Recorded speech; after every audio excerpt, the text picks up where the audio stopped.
Okay, great. Awesome. All right, guys, welcome. I am going to share the slides with you guys for now. They will be updating. Uh,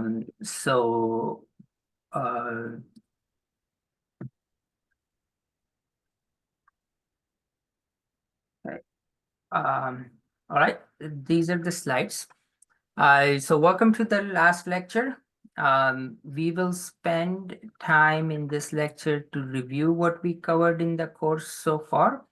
We'll talk a little bit about cybersecurity career options, different hacking competitions, and then I will we will have a guest today as well. So um, I'm excited uh, of for the guest as well as reviewing the content so far. Um, I did kind of go through some of the conversations you guys had and some of the difficulties I saw you had in the assignments and things like that. We will cover those in the review today. But before we get in to that, today the only thing will be due will be your last quiz. The last quiz is due by Sunday 2:30 p.m. in the afternoon. That's the last uh, item. And I am also extending any of labs or quizzes which you guys have not been able to get to Sunday 2:30 p.m. I know some people had requested an extension, so it's that extension is uniformly available to everyone in the class, and the last drop dead uh, time and date to submit everything is Sunday 2:30 p.m. Do not resubmit if you've already submitted. That's one thing I will ask you. Um, I won't grade it again. Um, and if you have, but if you have not submitted, you get the opportunity to submit, and it will be marked late. But you will get an opportunity to submit. Uh, so please go ahead and submit any of the labs or quizzes you have not submitted before Sunday. Uh, I want to highlight our grading is based on 50% quizzes, 50% labs. And of the 5 labs and 5 quizzes, we take the best 4 scores. Okay. So that's what your grade is going to be based on. All right. Okay. Any questions on these logistics so far?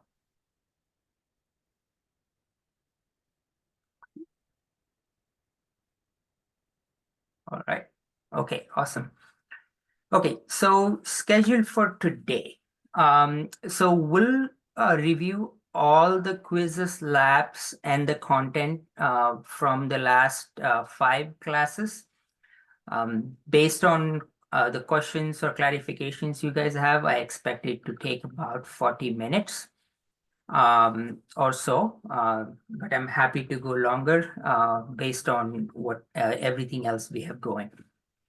So we will review the quizzes labs from all the previous classes. That's the first item we'll do. The next in line will do your presentations. I'm expecting this probably will take 30 to 45 minutes. And this will also allow us to have a break. Okay, sweet. So let's go through the presenters today. So I have Craig, Andrew, Rob, Amina can't present, so I'm going to take him off. Reggie. Anyone else who would like to present?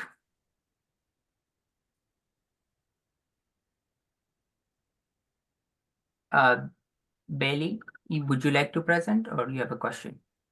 Yeah, I can present. Okay, awesome. All right. Let's do that. Anyone else?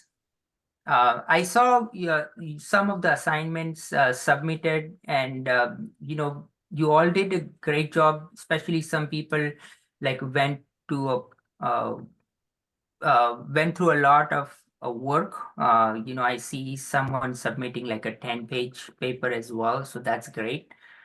So I see a big learning curve for a lot of you from your final project work. So I do encourage you guys to present. The work is quite useful and credible for rest of the class. So if you would like to just talk through what you submitted, that's fine too. You don't necessarily need to have slides. So anyone else would like to present? So we got 5 here, right? I could potentially talk through my report a little bit. Awesome. That's Nella. Oh, that's great. Awesome. Yeah, your report's great as well. Okay, awesome. Uh, awesome. Perfect. All right. So so we'll roughly, like, we're at 9:15. I expect we'll start at 10 o'clock. 10 to 11 we'll do presentations. Anyone wants to kind of go first, second, so I can order it, and you guys are kind of ready in this order, or I'm happy to change the order as well. The order is fine for me. I'm happy to go first, unless someone else is really dying to. Yeah, I'm happy with the order. I'll go second after Craig. Yeah, order's good. Cool. Everyone else, Reggie, Bailey, and Nella. Okay, cool. Okay, sweet. All right, we'll keep this order. Okay, sweet. And then I will share the LinkedIn for our guest today ahead of time. So maybe when we take a break or things like that, you guys can review the guest profile and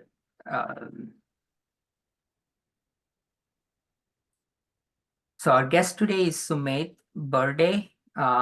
He has a terrific background in designing security products, and currently he's head of a AI security company. So product head of a AI security company. So and he is, he's made some time for us to just have a conversation with him. So if you have any questions, just send them to me, but we'll kind of do it free form as Sumit kind of joins us. Cool. And then last 30 minutes of the class, I do have a bit of content I would like to cover around, how do you kind of think of your cybersecurity career, certifications, hacking competitions, things like that. And then we'll possibly have, like, not possibly, we'll have a little time to talk about, wrap up and grades and such. Cool. So that's the schedule for today. Any questions on the schedule before we get into the content?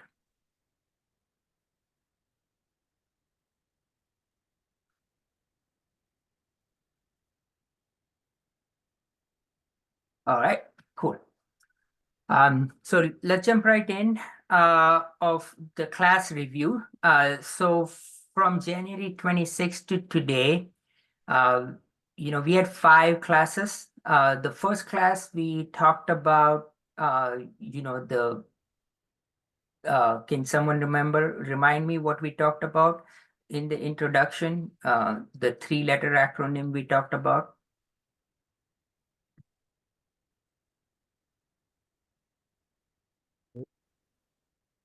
So we talked about, CIA, Okay. right? So we talked about confidentiality, integrity, and availability as like, you know, the pillars or the three-legged stool on which security stands. We covered a bit of ground around pen testing and such. And then the lab one and quiz one. So I'll kind of go in this order and I'll cover the labs and quizzes as we sort of go, right? So the quiz for the first lab was fairly straightforward. And I think everyone did really well on it. Let me, okay, sorry. Let me just review the quiz with you guys. Okay, there we go. All right, we talked about CIA. What is purpose of penetration testing? What are phases of penetration testing? Can someone tell me what are phases of penetration testing?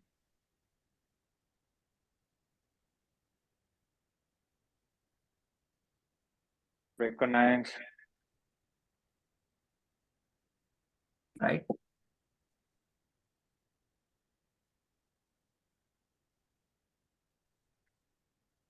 What all do we do? Right? We still have to do the phases, reconnaissance, and all that rest of the stuff. Right? You do reconnaissance, you do Identifies scanning, vulnerabilities. exploit, and you do Threat risk modeling. right? And then you create a report. So these, you know, these are not necessarily set in stone, but basically roughly you want to sort of think of those as what a penetration tester, or if you are, you know, on the offensive side, like a red teamer would go through, right? And a lot of this terminology is useful because a lot of tools are kind of, you know, named that way. Okay, like recon tools, exploit tools, scanning tools, things like that. Okay. All right. You know, this was fairly straightforward difference between black box, gray box, white box testing. And then there was a bit of a essay question around like, you know, can a website or application be totally secure? So the quiz was fairly straightforward. I um, uh, I didn't see anyone having any issue with the quiz. But if you guys have any clarification questions on this particular quiz, feel free to ask now.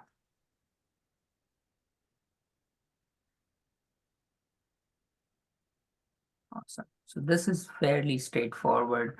Let's talk about the lab. And the lab which we covered in this particular section was you know, making sure you guys get on Try Hack Me and just have an account and get on Discord. So both of those things fairly straightforward. No one had an issue with it. I know few people have had issues, and that was not required of like being able to create a VPN into Try Hack Me. But again, that's something it's not required. And I know like with every class, there is an issue with like systems and such. So that's why I kind of go the attack box route. Okay. But having said that, one of the things I wanted to talk about was like, I know like we kind of do the classes remotely and then the setups are remotely, and some people did kind of talk about, oh, you know, it would be great kind of, you know, having in person. The school is having its own challenges in terms of like doing classes in person. But through the club and some avenues in which you guys can get together, or perhaps like, you know, post this class, like especially people who are working uh, uh, or who are participating in the NCL, maybe, you can schedule like a day to get together in person. So between now and the next class, I think the next semester starts like March 25th or something like that. If there is interest in meeting in person, I'm happy to meet you guys in person, or you can kind of bring in your laptop or computer, and we can kind of look through few of the things you guys have struggled in person. So I'm happy to kind of do like a meet and greet in person between now and I think March 25th. So I'm gonna kind of keep that as a note here. Uh, I does the club have a in-person meetup anytime soon? Do you guys know?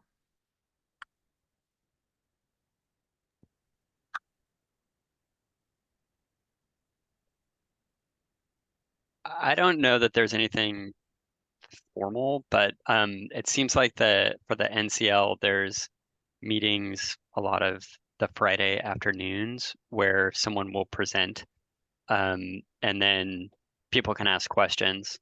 But I haven't heard anything about there being kind of a general meeting where people can just show up and talk about whatever issues they're having. Okay.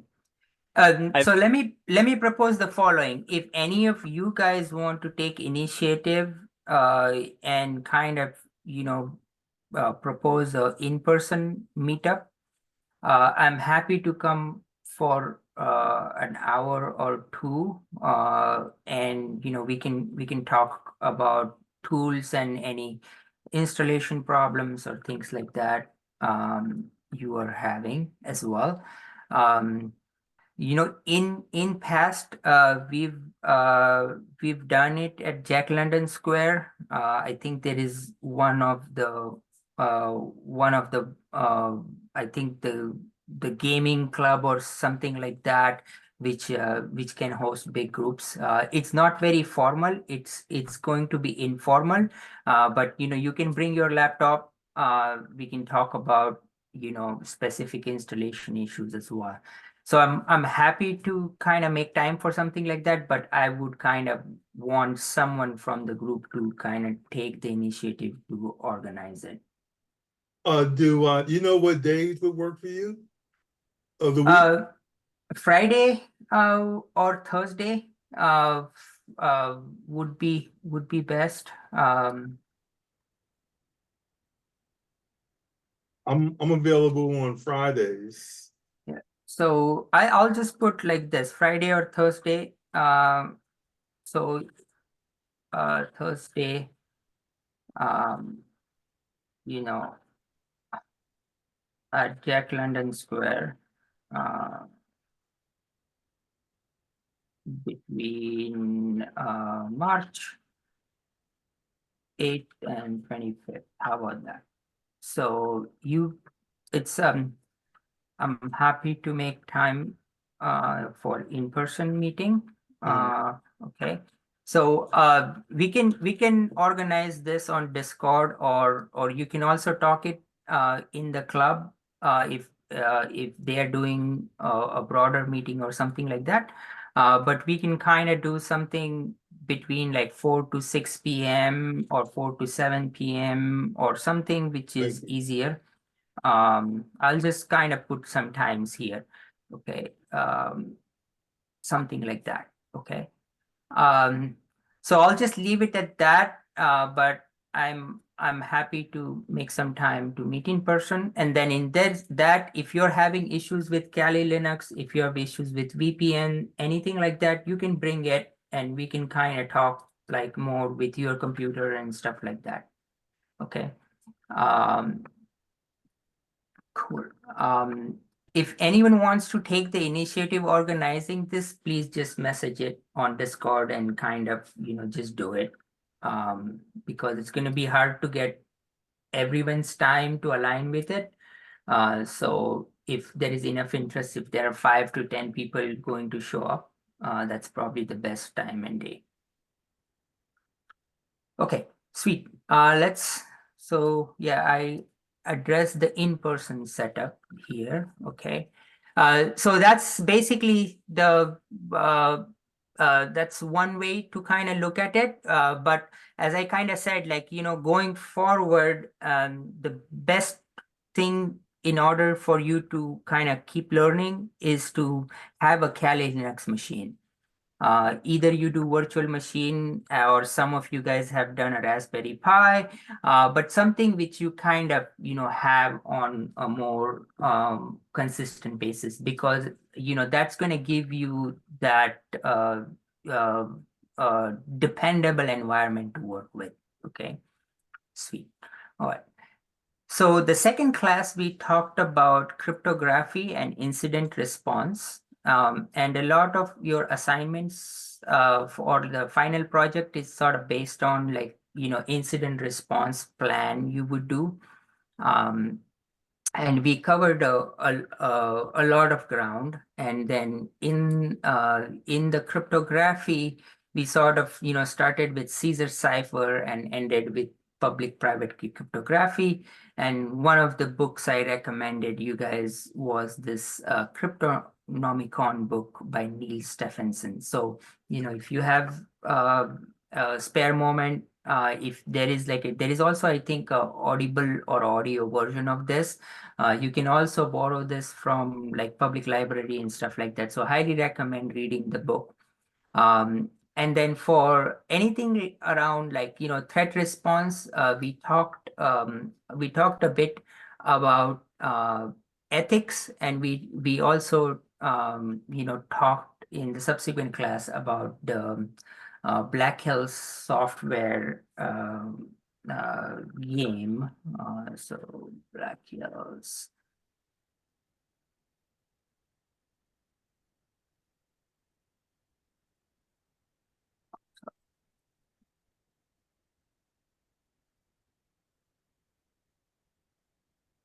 So let me, we will, backdoors and breaches. So we will kind of bring up backdoor and breaches a little bit as we sort of like, look at some presentations today. But this is one thing I kind of encourage as a group or as students, sometimes you should maybe just organize like a play hour doing this game. We talked about ethics, and then we looked at few real life use cases around cyber ethics, like what you should do and what you should not do, kind of things, right? So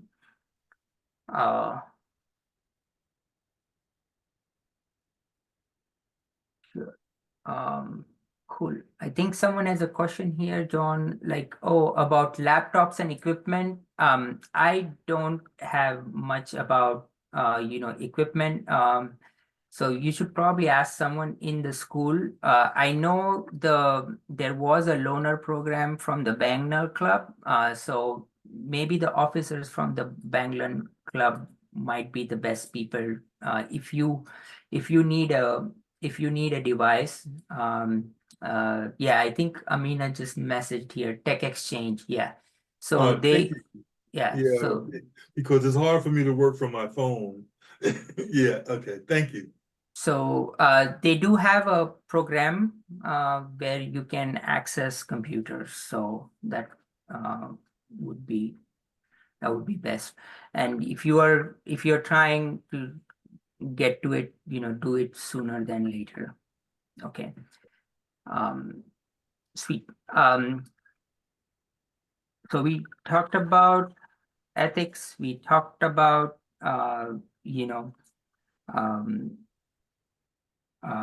incident response. And we talked about, cryptography, steganography, things like that, right? This was also a fairly straightforward class in terms of the quiz. So let me quickly review quiz. I think everyone did fairly well on the quiz as well, but let me review the quiz. Okay.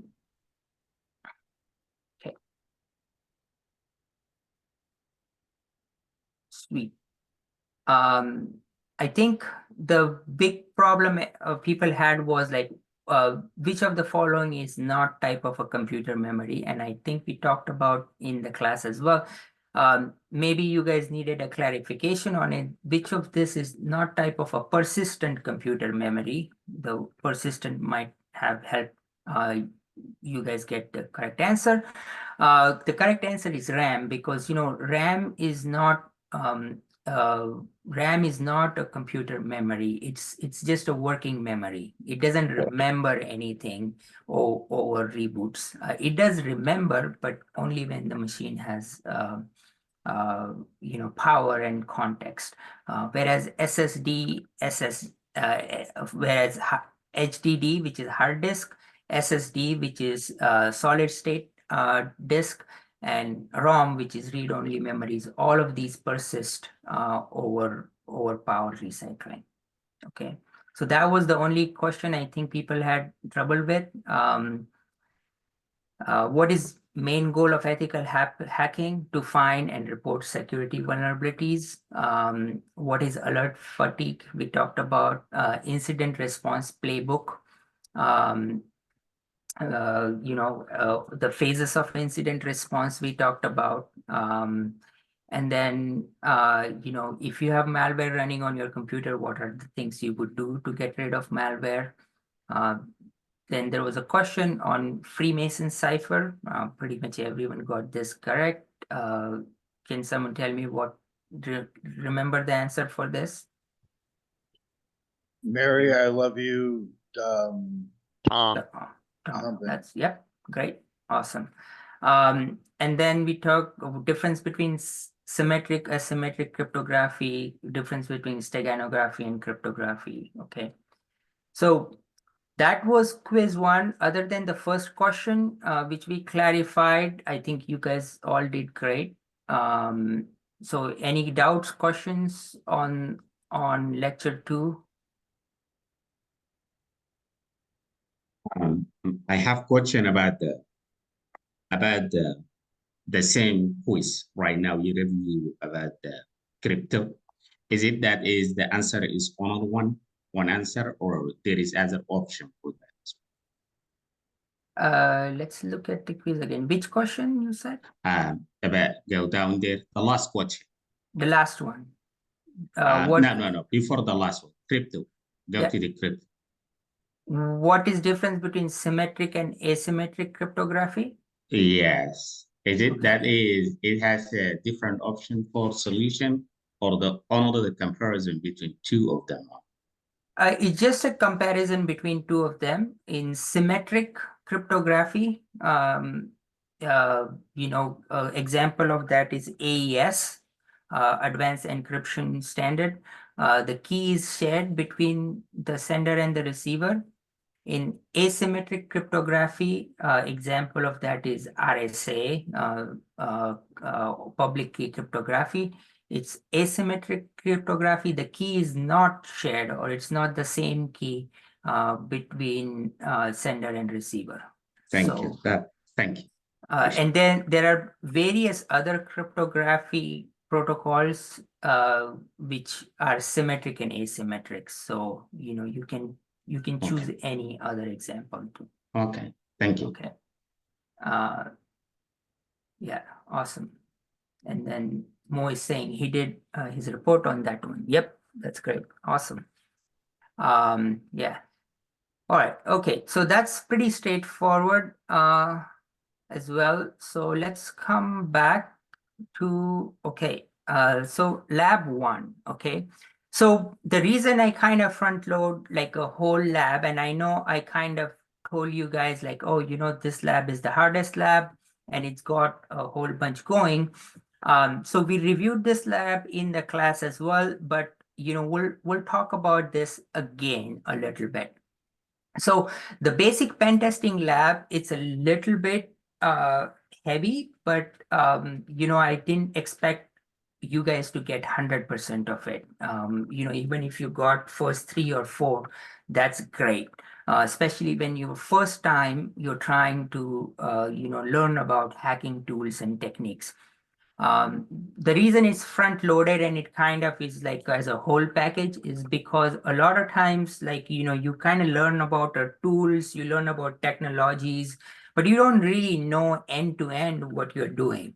So one good thing about this lab is it sort of shows you end to end what hackers are capable of doing, right? They're capable of, like, finding uh, you know, uh, finding passwords from a compromised message on the machine, and then using that password to actually get super user privileges on that machine.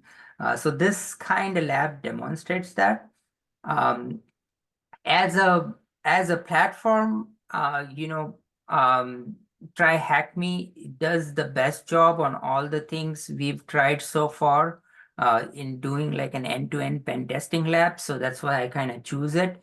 And given that this is the first time a lot of people are trying this, I also kind of encourage doing the attack box. And even if you do 1 hour, maybe 2 or 3 days, that's sufficient. I don't expect you to do it completely. So I just want to kind of hear from you guys. What do you guys think of this lab? Do you, what, like, now in perspective, like, was this too hard? Was this something which kind of challenged you a little bit? I know for some people they just gave up. That's okay too. And some people loved it and got like into it. So it's a bit of trying to catch people and extend them early in the class than late. So that way you are motivated to keep learning more on the class. So I just want to hear from you guys what you guys thought of the class of this lab. And if you would rather have done a easier lab. I hear Chris is saying the lab was great. Mom's saying fantastic. And then Chris is also saying was hard and helped to understand a lot. Any Yeah, having a other thoughts? walkthrough for the YouTube was nice too.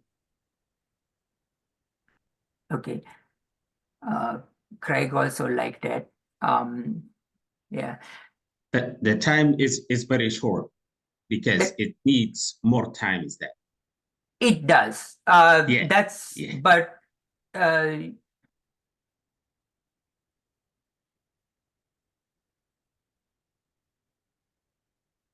right. Amin is saying it was challenging, so he took the introductory pen testing room or module. That's great. Rob, it kicked your butt. Andrew, you have a question? You want? Yeah, I was thinking maybe since it's like the first time we set up the environment, like with Try Hack Me. I mean, it's great. I like the end to end, but including myself, I was struggling with the Open VPN, and also the time that is not sufficient. So Yeah. maybe I will say, um, if this lab goes on the third lab instead of was it the second one, or I'm not sure, but This was the second lab. Yeah. the second lab. Maybe if it's like the third one because it covers quite environment, and we are getting used to Try Hack Me. Is running out of time for me. Yeah. No, I hear you. That's yeah. And it's consistent across the board. This was like one of the things where people were like, oh, it's not enough time. But the idea was not for you to finish it, to time box it. Some people are able to do, but that's kind of rare. But having said that, yes, that's the other part which I kind of like for extra points. I kind of had you guys recommend to do the simple CTF. Some of you guys tried it. This is a lot easier one. So one of the thoughts I have for following classes is maybe, maybe the second lab, or which is the first lab you do, is I want to maybe do simple CTF and then do the pen testing one. Yeah. I don't know, people who did the simple CTF, what did you guys think of the simple CTF? It's a lot easier than the basic pen testing one. It was definitely more straightforward and easier.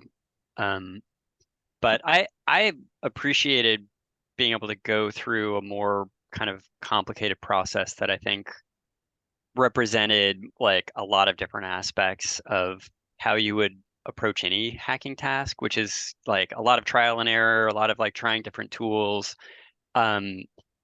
which I think is essential to how this all works. It's not like there's canned answers that are going to work every time, but you kind of have to tweak things. And I think there were so many walkthroughs also with the basic pen testing that every time I got stuck, there was like, at least 20 different places I could find that each had a slightly different way to approach the same Right. problem. So personally, I I thought it was really great. And having done both, I got more out of the basic pen testing than the simple CTF. Yeah, no, that's sort of what, like, I mean, the one of the things which, I kind of uh front load, and when I sort of thought was the basic pen testing kind of, gave people a much broader experience. So even though it's harder, I sometimes just drop people, or I prefer dropping people into it, because then it kind of gives you a bit of like, oh, this is what this is all about, kind of thing. Um, uh, Sweet. Yeah. Amina, you have a point or question? Yeah, I was just gonna say, I think moving forward, if I was looking at it from a curriculum standpoint, since you're gonna pay fees anyway, cost of going to school is so, like, if you're doing over 6 units, you're not gonna have to pay. Um, that narrative, I would say that, like, I would front load the cost of that fee because it's a solid platform. I was looking at other ones in terms of being reputable, well organized, well built, and they also are doing regular updates on stuff. As you can see, when you did, there was last one I did in #4, I think, where it was like, it was about the guy who had the chat, and his name was like, what, Bob Woodward or something like that. And he was in the room. You had to find his location and stuff using a picture. I would say that That the way that was set up, it was because of the way that the modules are set up in Try Happy. It has the introductory to pen testing, so I was able to go back. But if you're like really new to this stuff, it's intimidating. So I don't know people's age or their learning experience, or what they bring to the table, but you don't want to overwhelm people before they even get out the gate, because you know what I'm saying.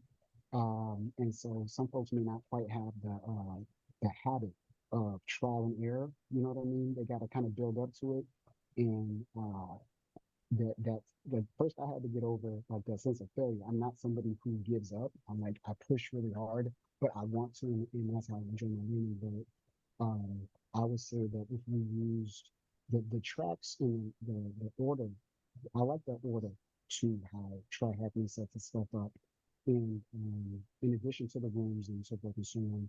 And I think from there, like, I now have the courage to go on and try the calorie limits and set that stuff up. Like, I'll say this is one of the first classes where I feel like I like how we used a lot of games and things like that, so it doesn't feel quite as intense. The information is intimidating, but it's interesting because as you interact with it does make sense. Yeah. But I would No, say, I go ahead. think that 11.99, the student fee or whatever, even if people just wanted to try it or whatever, I probably would put people together in groups, because like some classes will have discussion forums or whatever. I'd probably use that in addition to Discord as a discussion forum, because it's going to create more dialogue, and also different scenarios and stuff. But it also gets people getting to know each other, building a working relationship and a working in Yeah. the future. So I just want to say I would appreciate it. Go ahead. Thank you. That's awesome. Yeah, and there is a lot of constraints we have with the program and the setup, and so there's no perfect solution there in that sense. So one of the things is it becomes quite complicated if we sort of ask students to buy something, right? Um, so that's one of the things. Then it's something the school doesn't want to kind of force on students. So that's why I personally kind of say, like, hey, you don't have to buy it, or you can use the free tier. We do have the setup with some virtual machines which we give, but historically they've always sort of had problems, and we haven't quite like made them as easy as the try hack me. So so that's sort of how it is. Try hack me being a company, at some point we have to kind of, if we want to do like a license from them, that's something the school has to work with. So there is like constraints, and that's a much longer process, like in that sense, for example. So that's why it is how it is at the moment. But other than this lab, all the other labs are pretty fine in terms of like the time perspective. But I do kind of encourage like this early on, and I'm happy to kind of make changes on this in future. But I also personally believe the best way to do this is, you set up your own Kali machine, and then you just do VPN. You don't need a paid account after that. And so, the paid account is, of course, like it's a lot easier in that sense, but like ideally, the place where I would like students to get to eventually is like they have their own Kali Linux installed, and then they just VPN into it, sort of like how I show you guys, right? Because that's very seamless, it's easy, and that's really how you would be doing a lot of your future learning as well. So it kind of sets you up for that. But having said that, let me talk about a couple things of this pen test lab, right? And then I'll cover. So the first one, the first couple things were sort of using Nmap, then using Dirbuster or GoBuster, one of the tools to find hidden directories, and then using something like Hydra to do password brute forcing password cracking, and then then doing a privilege escalation using linpeas, right? So the Linux enumeration script, the cracking, and then the last step is finding the password, which is the hardest. And I don't really expect students to go all the way up to there, but the step of like actually cracking the SSH key. So all of those are like, they are harder tasks, and the tools are specialized, but they are all kind of put together in a way that it sort of makes sense. Like, why would you do that sort of thing, right? So in this one, I think most students, of course, had problem when they had to do Linux enumeration. And then that's the part where, where the tools are great. Knowing tools is great. So the linpiece tool really is a great tool in this context. So I would highlight that in context of this lab. I won't go step by step solving it, but that was the hardest part. I thought like students had was about Linux, about how to go about doing Linux enumeration. A lot of students also had hard time with password cracking because they didn't know which password list to use and where the password list is. But like I think now almost most of the class is able to do password cracking using like Hydra, and so that's great. So versus like, the simple CTF, and I'll kind of, you guys should try it. If you haven't, like, it kind of gives you like just the whole idea of like, uh, a simple way of just doing, privilege, sorry, just finding open port, then sort of like finding a CVE and using the CVE. So this is a lot easier lab, and it's a lot more like step by step, or just sort of process oriented, if you will. But this lab kind of breaks down like one easy way of like, solving or kind of cracking a machine. But having showed both of those two labs, and this is the one thing I want to show you guys is, and so in Try Hack Me, and I think this is a great one. Like if maybe in this group, if one or two people have like a paid account, or kind of get more points. So I think this, yeah, I think I have a bit of point here. So there is a mode here in Try Hack Me called Compete. And so what I sort of encourage students to do is to sort of do this thing called as the King of the Hills. Have any of you guys done King of the Hills attack and defense?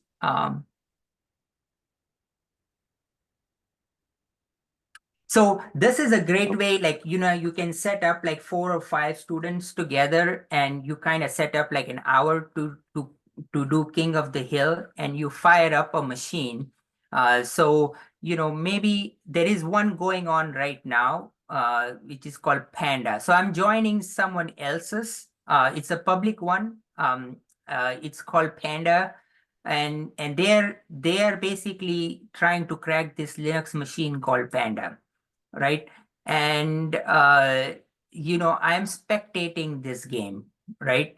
And so I'll show you, maybe I should just start one, and can I start one?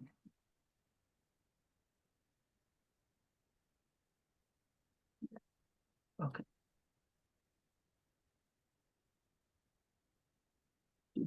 Okay, create a private game, join a public. Okay, so I'm gonna start in like 5 minutes. This a new game, which is a private game, which basically, and I will come back to it. So basically, I have created this, and I'll just share a link for this, right? This is the invitation link.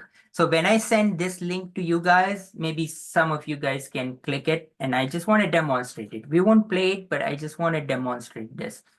Sorry, I'm gonna send this link in the meeting here. Sorry, John, I didn't mean to send it to you, but for everyone. So if you click on that link, with your Try Hack Me account,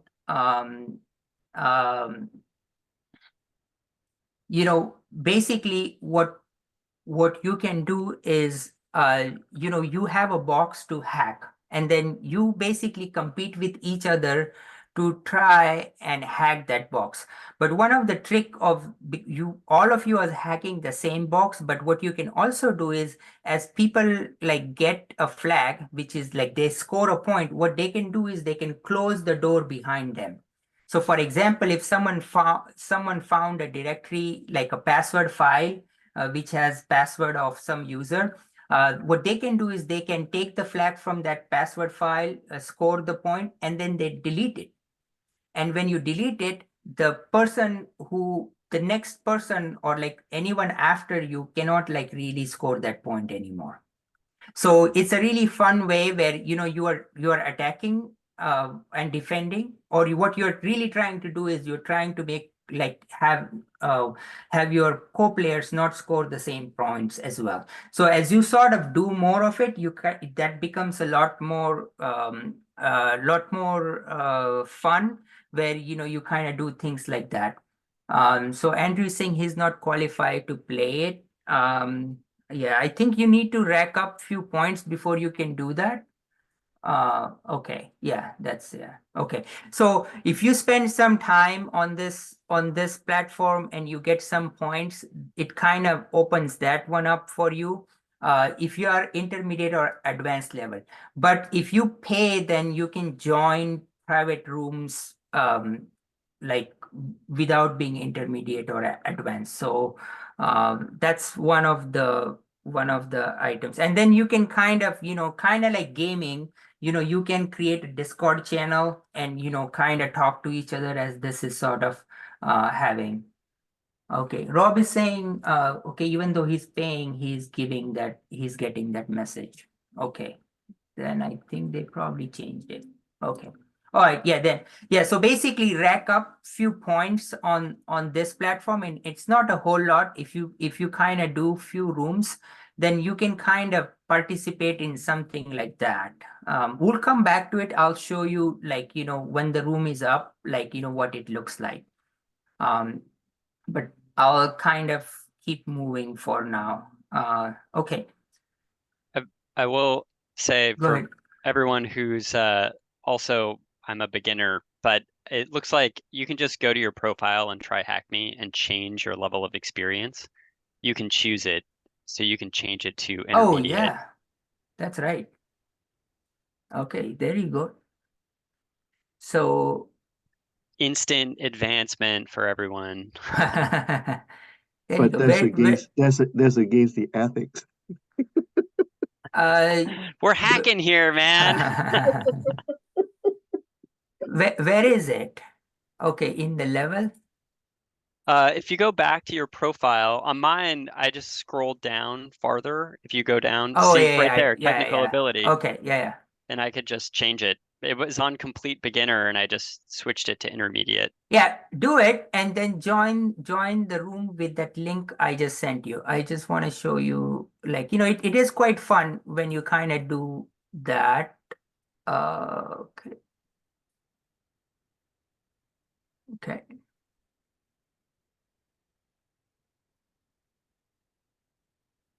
Oh, no one joined. Mm.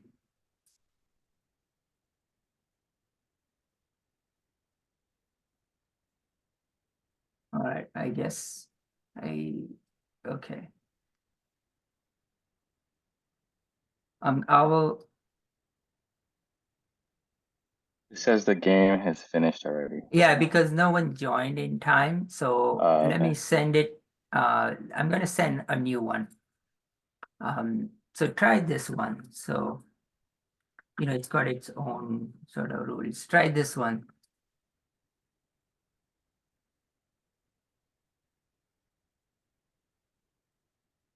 Okay, there you go. Awesome. All right. So we got a team here. So we'll come back to it in 3 minutes or so. And I'll show you a couple things there. Okay, cool.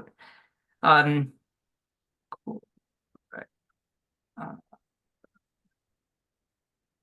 Okay. So lab 2, I would say, like, LinPs is something you should look at basically for Linux enumeration. All right. Okay. Quiz 2 we kind of talked about. Let's talk about the tools. I think Nmap, Nessus, Metasploit, and SQL Map. So all the rooms for these were like Nmap, like pretty much like if you just read this, like, it'll kind of help you learn about the scan types. And then in the quiz, like in the Nmap, in the quiz for this particular class, there was a question on the fastest Nmap and then the most aggressive Nmap, right? And so that was quiz 2. So, the correct answer is, dash A, basically what dash A means is aggressive, and it's doing like, aggressive scanning. And so it's looking for, all types of things it can find, including the operating system, ports, vulnerabilities, things like that. So that's what dash A flag means. And you can kind of, find that by just reading basic Nmap documentation. The second question, which is what is the fastest way of doing it? So a lot of you guys got right, but then what you also did was you added, I'm gonna just type it here. So what you did was you kind of said like, okay, nmap -a -t4 and then IP. So, it's not quite correct answer because the switch which gives you the fastest is, there are various T levels. It goes from 0 to 5 and 5 being fastest. And I think it was Craig, Craig, I think you did a great job. Like, you also went in and you said like what T5 meant, which is like, you will get a response from the server in like less than 5 milliseconds. So T5 is the fastest Nmap. And then, if you add -a to this option T5, it actually is just going to slow down it. So, it's not, you shouldn't add -a if you want to do something in the fastest way possible with Nmap.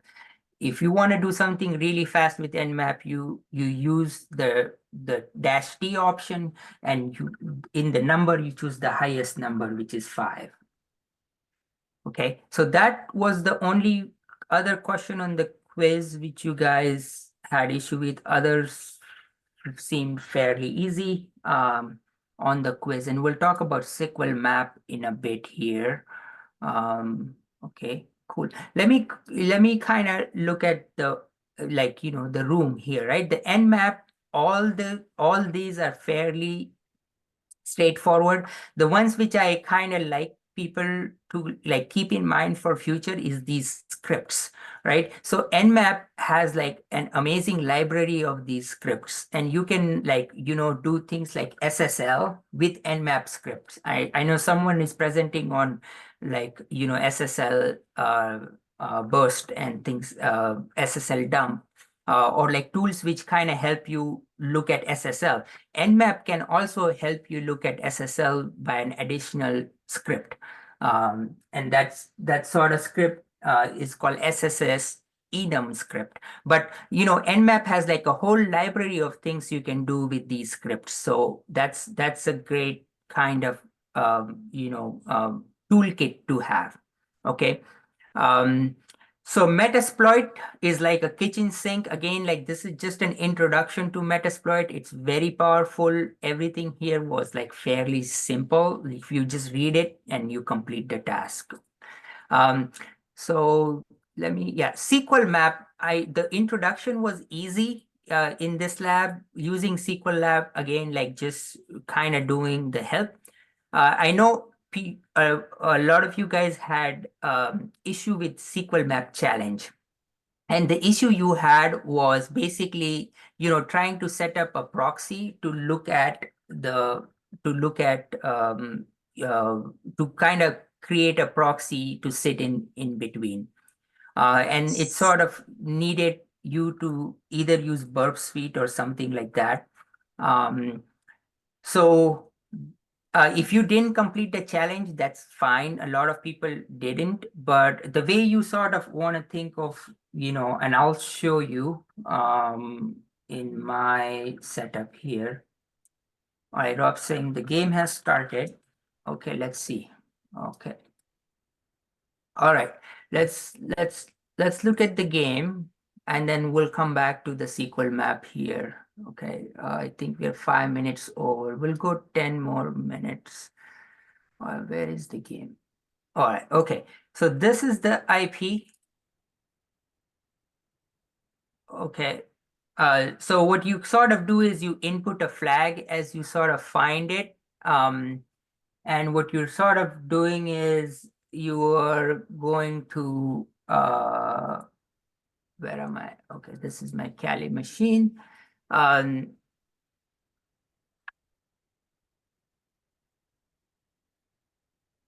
So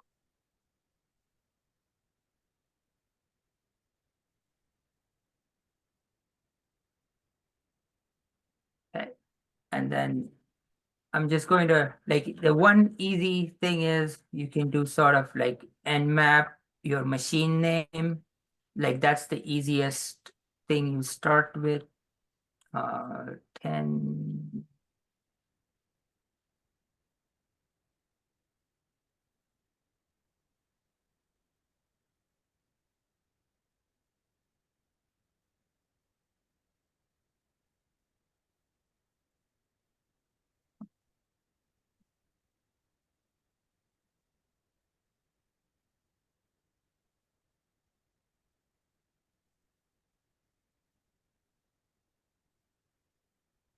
Oh, sorry, I did the wrong thing.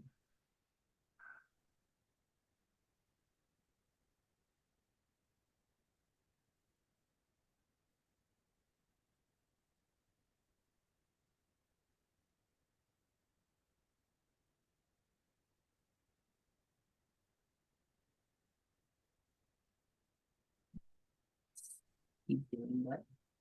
You just keep it like that.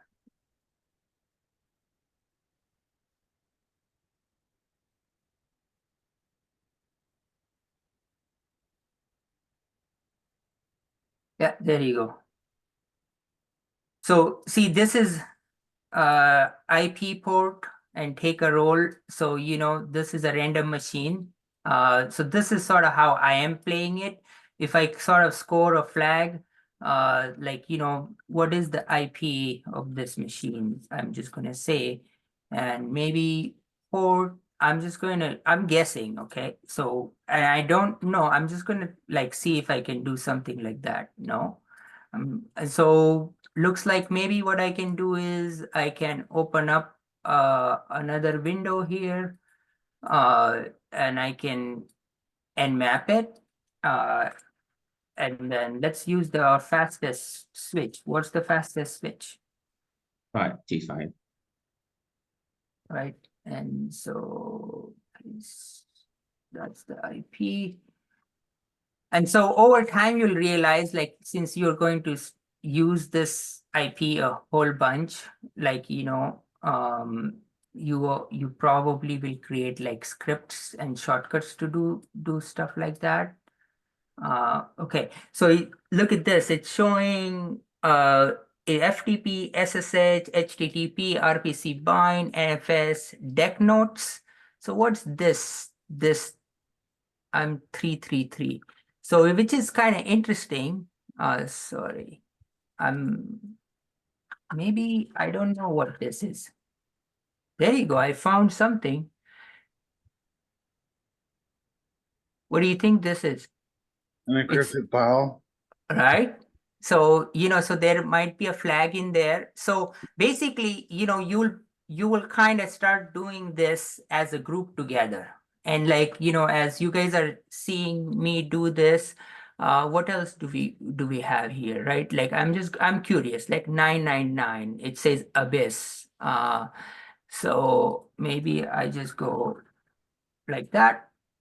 Okay, it's not going anywhere. Okay, and so it's showing this. And so, um, maybe I just say this IP and I just say 999. I'm sort of like, um, but then, here's the other part you should also look always is like, if there is something very specific like this, then maybe this HTML has something saying here, right? Like, and I just inspected it and it's just saying, oh, name is this, role is this, it's an IP, but okay, I don't see anything interesting here. So so maybe then I'm just going to try an IP from here.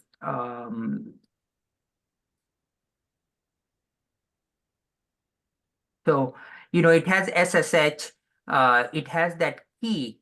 So, that might be an SSH key. Like, so I'll basically, the next thing I'll kind of try to do is like, maybe this is an SSH key. So I'll kind of try to see what this is, I did 999, and then what else was there?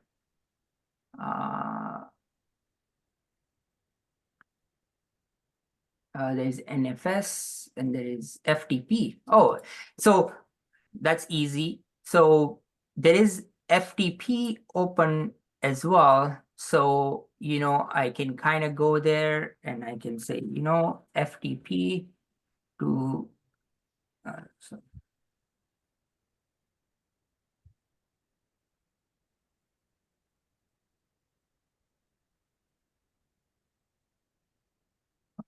FTP failed. So, you're basically going to try this. This looks like a flag, right? So, so basically we'll kind of play like this, and if I sort of find a flag, then what I'm going to do is I'm going to come up here, come up to the king, and I'm going to input the flag. It's not a flag, but it's going to tell, oh, that's a wrong flag. And we have the machine available for like 51 minutes, and we can basically just sort of like do this as a group. Like has anyone sort of got to this machine like how I have yet, or you no? Yes. Okay, great. So, then you can kind of get in together as Discord and try different things on this machine. You can work as a group together initially. So, did you find anything interesting you want to share, Craig? Is that Craig, right? Yeah, I've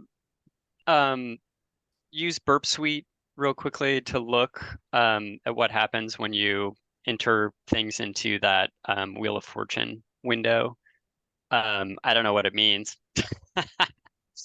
But I was thinking also, or wondering if you could take that SSH key looking thing and maybe try it in CyberChef to see if it recognizes the format.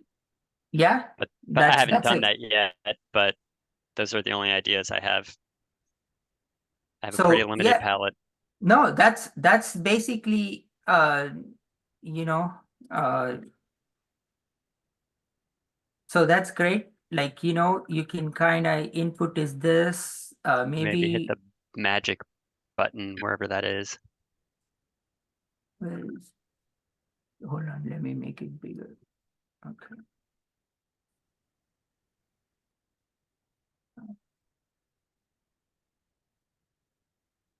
So I'm gonna say to base 64.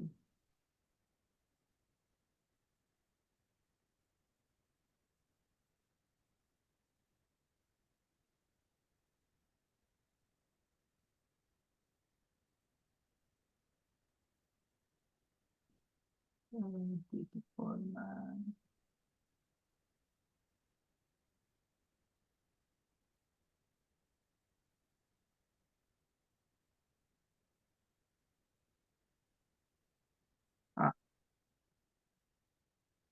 There's no auto detect on this one. When I've seen people use it before, there's often like a magic button kind of at the output window that you can, I don't see it there. Maybe if you right click on the output or on the icons, you're on the input, but if you go down to the output, yeah, and the icons on the right, yeah, I don't know. I know there's a way that you can select magic, maybe in the operations if you search for magic. Let's Yeah. try that. Okay. And then just select that and then hit bake.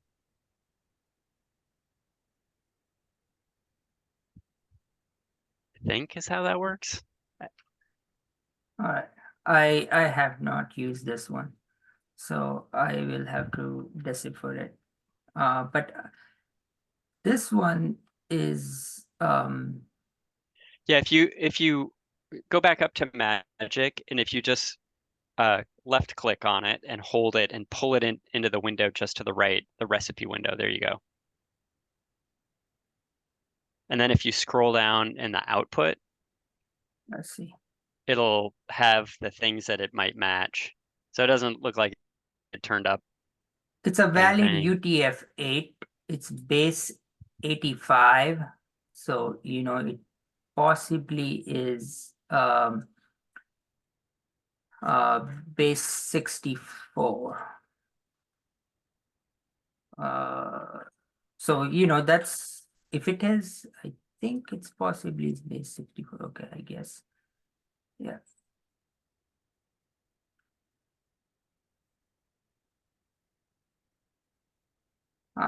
Okay. Yeah. But you guys get the idea, right? Like, so this is like the trial and error, and this is like, like no one is perfect. Everyone sort of takes a lot of time and to kind of do something like that. But this is sort of what we would do together for like an hour. By end of hour, you might have a flag, you might not have a flag. So initially, this is sort of how it is going to be. So let me also show you one more thing, since you guys talked about you talked about burp suite. I don't have burp here, right?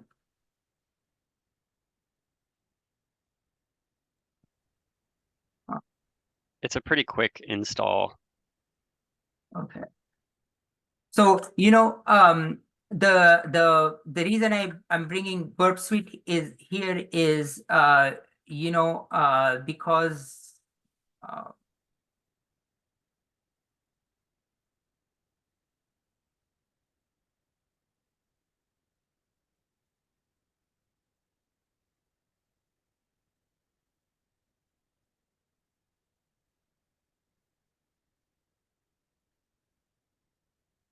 all right. Is because on your SQL map, that the last problem, you needed kind of use burp suite or something similar to burp suite, which would uh,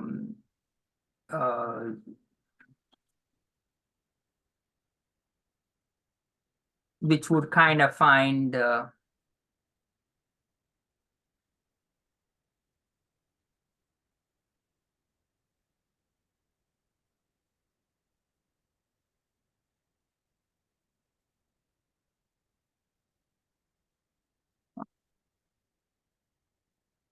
oh, I guess that's You might need to update Kali.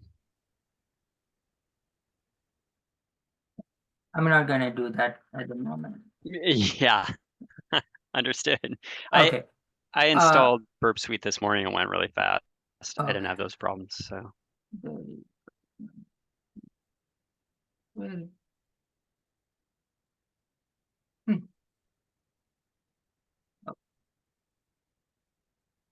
But I do have burp suite on my machine. So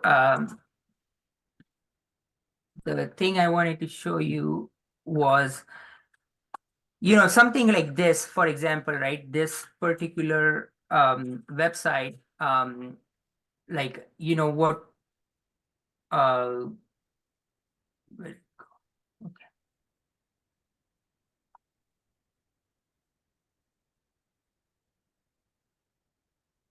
So the way you would kind of try to do it is like you will open it up in a burp window, or you would set up your proxy to go through burp suite, and you'll intercept the request. And that's something, again, it is hard for a beginner to do it. It takes time. I know some of you guys did it successfully, but some of you guys also complained that it took a long time. Let me see if my burp is coming up here. All right. Okay, I'm having this one kind of update. So I will show you burp maybe after you guys' presentation. So that's the thing I wanted to show you for like this lab was the SQL map lab with the SQL map challenge is how to kind of get the burp going. I'll show you in the towards at the end of the class, I'll show you that one. Okay. Nessus lab was fairly straightforward. And then we just sort of did this King of the Hill, right?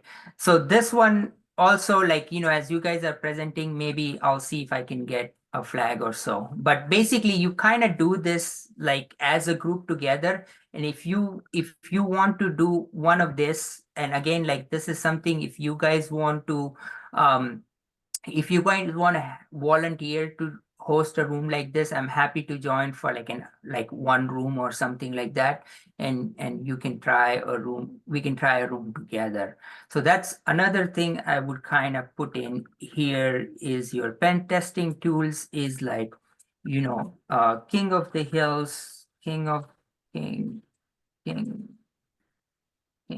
of the Hill. Happy to join if you make it and send a note on Discord. So, so that's that, and then for SQL map, this is the SQL map is the one you guys had trouble. I will show you Burp Suite at the end of the class, how to use Burp Suite to kind of, be the proxy. So let's do that. Okay, cool.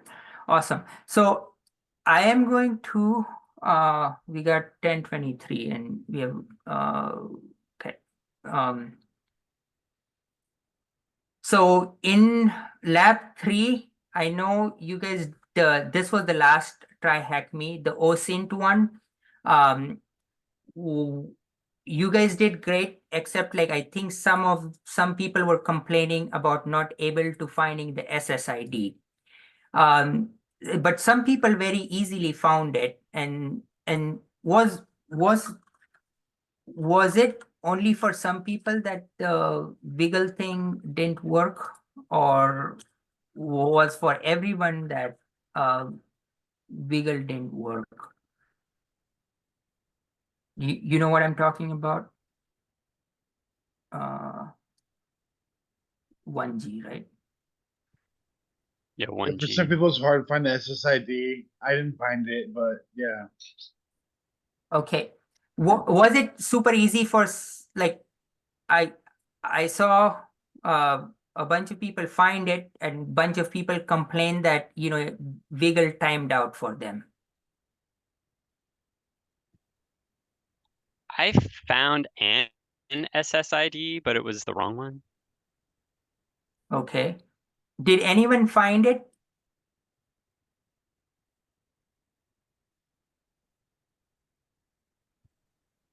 I did. Okay. And so you just added you just put in the latitude, longitude, and it sort of worked that way, right? Or how did you do it? I don't remember what I did exactly, but I was looking at one of the write-ups that was available in the little help section, Mm-hmm. and I followed that and I was able to get it, but I don't recall off the top of my head. I'm looking at the screenshots right now, but I don't remember what I did. Okay. Okay. All right. So with regards to this, like, and some people were complaining that this sort of timed out for you. Is that right? Okay. So but it shouldn't. So, in this particular OSINT, like, if you sort of like, and some people also got the pixel info, from an EXIF tools, but there is this website called exif.tools, and you can kind of upload that image here and you can sort of start that way, right? So this OSINT exercise is a fairly decent one, and most of you guys sort of did it, and the write-ups are good. And as you kind of are like, you can always, there is a downloadable thing. You can always find write-ups for these things like on internet, and try the one which sort of works you. The SSID, finding the SSID is like, you go to the Wiggle website and enter the coordinates for this person, and you will sort of find the SSID they were connected to. Also, it does change. So so that's the other part. Like maybe it changed and this wasn't updated, but I was able to do it earlier. So so that's the only part people had trouble with in this exercise. And then like a lot of people had trouble, or they were saying like, oh, multi-go was hard and such.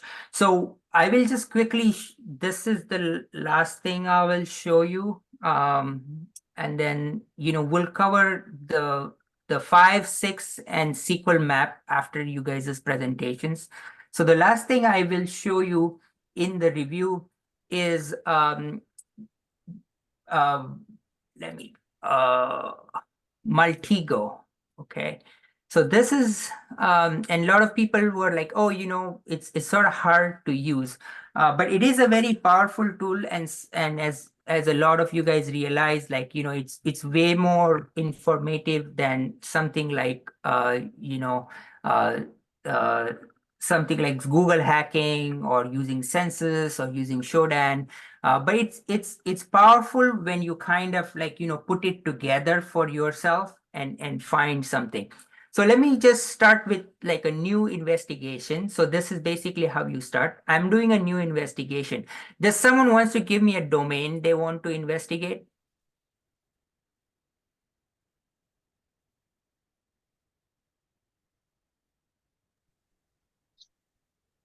How about Facebook?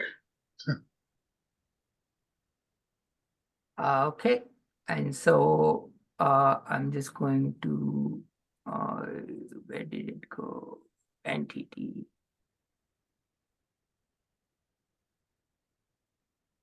What did I-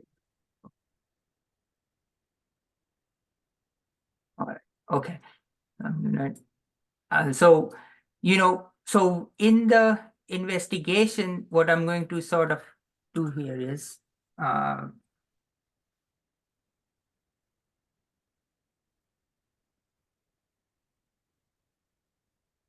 so now I'm just going to delete this. Yeah, okay. So I'm going to kind of in the run view, you will sort of see like what you want to kind of pick is a domain, Facebook. And I'll show you a couple like how it's powerful. So and then I can kind of so the way you run transforms is you can run a lot of these. They're very powerful, so you have to kind of know your domain over time. But let's say I want to find out for facebook.com, who is information. There is a whole bunch of transforms, but this is like just a who is transform. So I'm going to say, who is info I want to find for facebook.com. So you just then it ran the transfer for you and gave you this information that facebook.com belongs to registrar, or like it is registered at this one. And so I can also then say I want to run a transform uh which pops up here is to email address, right? And so I'm just going to add that and see if that kind of gives me anything. It hasn't. How about phone number? Okay, all right. So this is sort of how you kind of do it for each of the investigation. You pick an entity, and you need to know a little bit whether it's a domain, whether it's a Bitcoin address, whether it's a machine, things like that, and you can run transforms on them this way. So for facebook.com, like I just like this is the Facebook's registered phone number, and this is their registered email address. So you can kind of start creating a pretty powerful web of information. uh, Another example I want to show you is like Bitcoin addresses, for example, right? And so you can kind of have a Bitcoin address. Like I just pasted something from the internet here. I'm gonna remove this. Why did I even? Yes, okay. So this is sort of like a Bitcoin address, and I'm going to, find the properties of this. So I'm just going to say Bitcoin, like, there is no transforms for it. I can say, extract properties for it to text. Like, let me see if, there is a address for it. It's possible to trace it too, right? Yeah, you can trace it too. So, when, and Multigo is like very, where the trace transform for it is? Why did I not?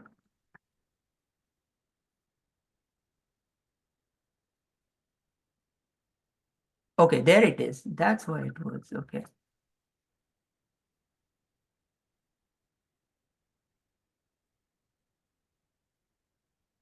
So, the sometimes the interface is a little bit like, unwieldy in this sense. But this is sort of the power of it in trying to find the map. You can also find like, like the transactions for this Bitcoin address. Let me see.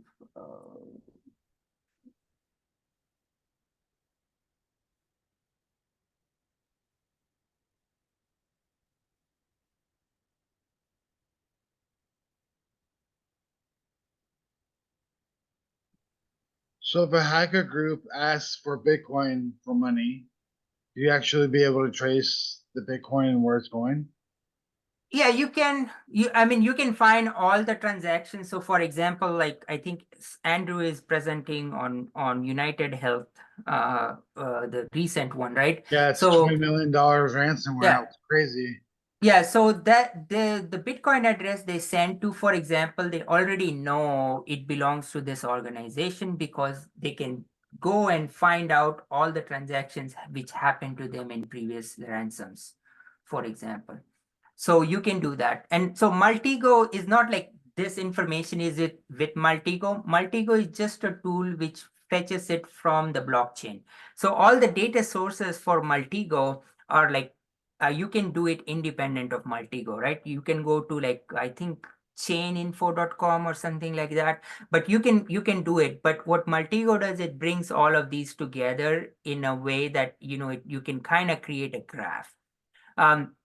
So it's very, it's very useful for investigators, or it's very useful to kind of figure out like, like a crime scene, for example, or something of that nature, right?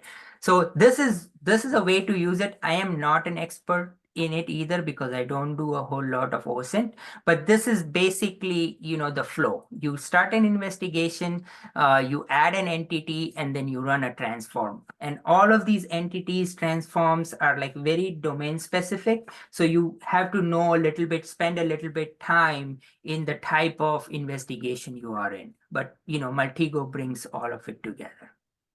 Okay. So that's my really fast kind of like, is this helpful? Like, because I know people were like, oh no, how to use Multigo. Just even like simple stuff like, this.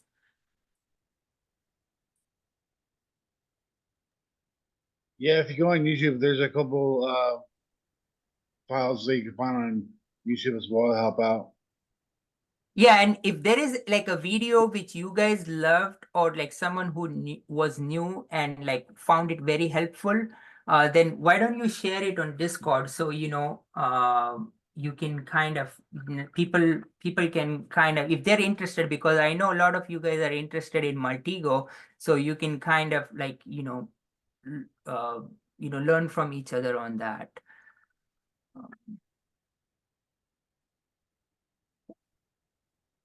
All right. Okay. Yeah, I actually had some bad experience with Meltigo. I think I didn't get the community edition. I installed it on my local machine instead of the VMware. So I think it uses a lot of these resources, and my main laptop is actually hosed. You open any browser, it takes like 10 seconds for it to display. And last week I was trying to clear out some malware that I got infected. Uh-huh. So I'm still working on my own, trying to restore. I didn't have backups on my own machine. Oh, So sorry, I think it all sorry. started with Mentigo. So I see. It's a, yeah, you should uninstall it, but the other thing I would say is like, I try to install all of my stuff in like one place. So I kind of put everything on like Kali Linux, or like I have another VM which is just for hacking, which I don't use Kali. I have other things in there. But like, you make your own image for tools and kind of do it that way. But Multigo shouldn't do that to your machine. It is a very trusted name. So, I think there might be something else going on. yeah, I think it's my network adapter because I already had a VPN with another company on my machine, and I think I installed OpenVPN as well for the Try Hack Me.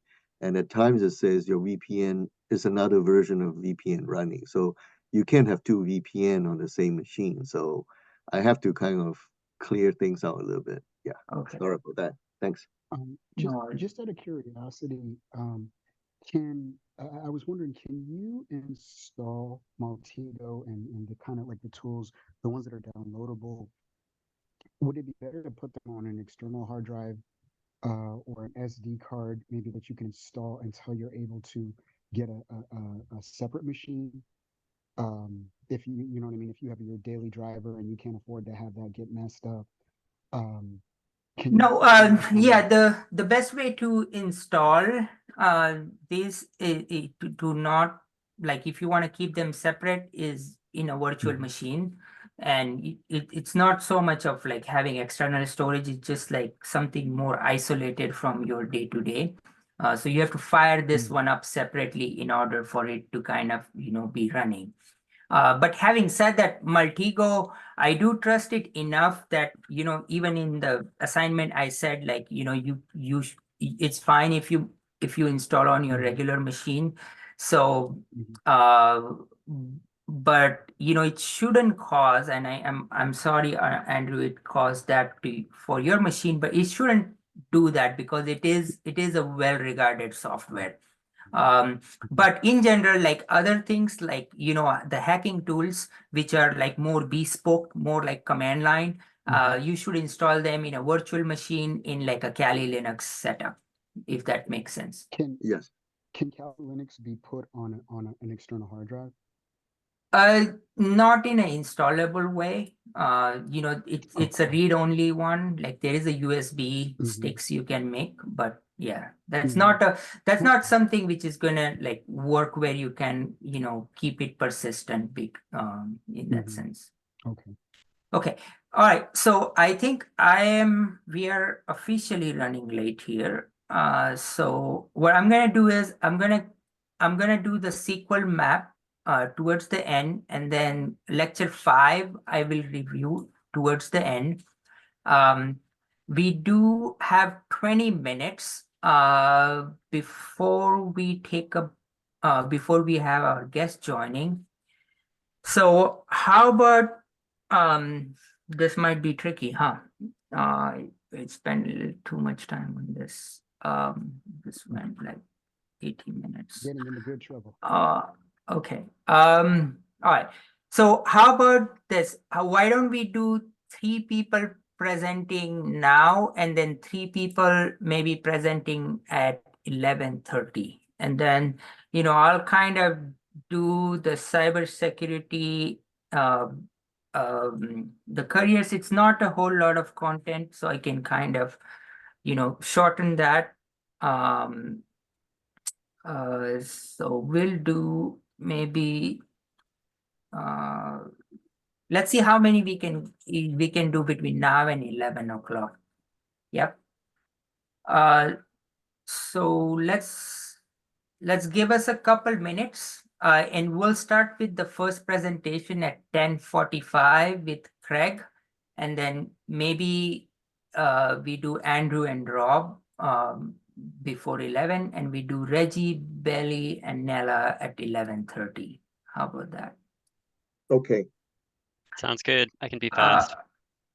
Yeah, don't rush. It's fine. Like, I think it's important that you guys, get time to present.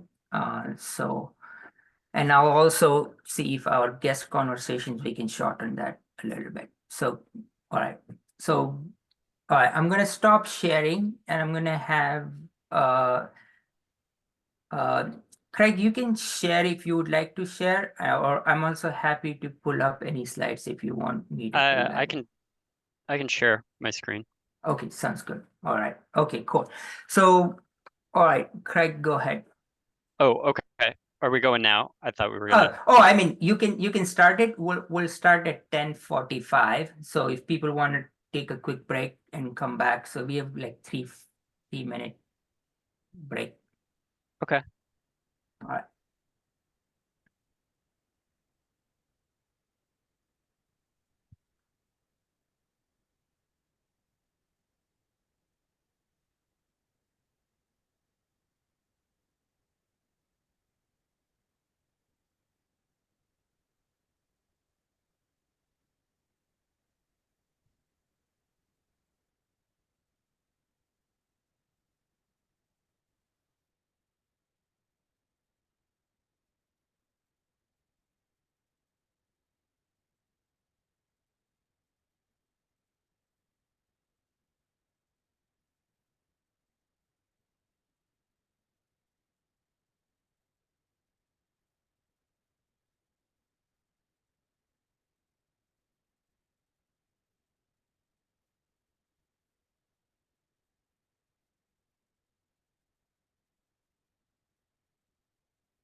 Okay. All right. All right.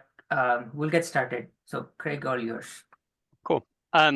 So I'm like a lot of us very new to all of this, not just hacking, but using Linux, understanding what servers are, et cetera. Like pretty much a novice to all of it. So I was interested in going back to using one of the tools that we used very briefly in the first pen testing exercise, so that I could understand a little bit more about how it actually works. So I looked at Hydra. Hydra is an online login cracker. It basically cracks usernames and passwords. But unlike some of the other tools, it does it actually online interactively with servers. Some of the other password cracking tools, you sort of get the information and then you take it onto your machine and you crack it offline. So let's see. So Hydra has a pretty straightforward structure for entering the kind of information that you need to enter to use it. Basically, the way you would use it is you would identify your website or server that you want to try to log into, and then you would enter a login name or a file that has a list of potential usernames that you want to try, a list of passwords you want to try, and then the location of where you want it to do it, and then some information that Hydra needs to know in order to know whether or not it is successful and to know how to give that information to whatever the server is that you're trying to attack. So I'll break down these commands, but this string here, oops, sorry.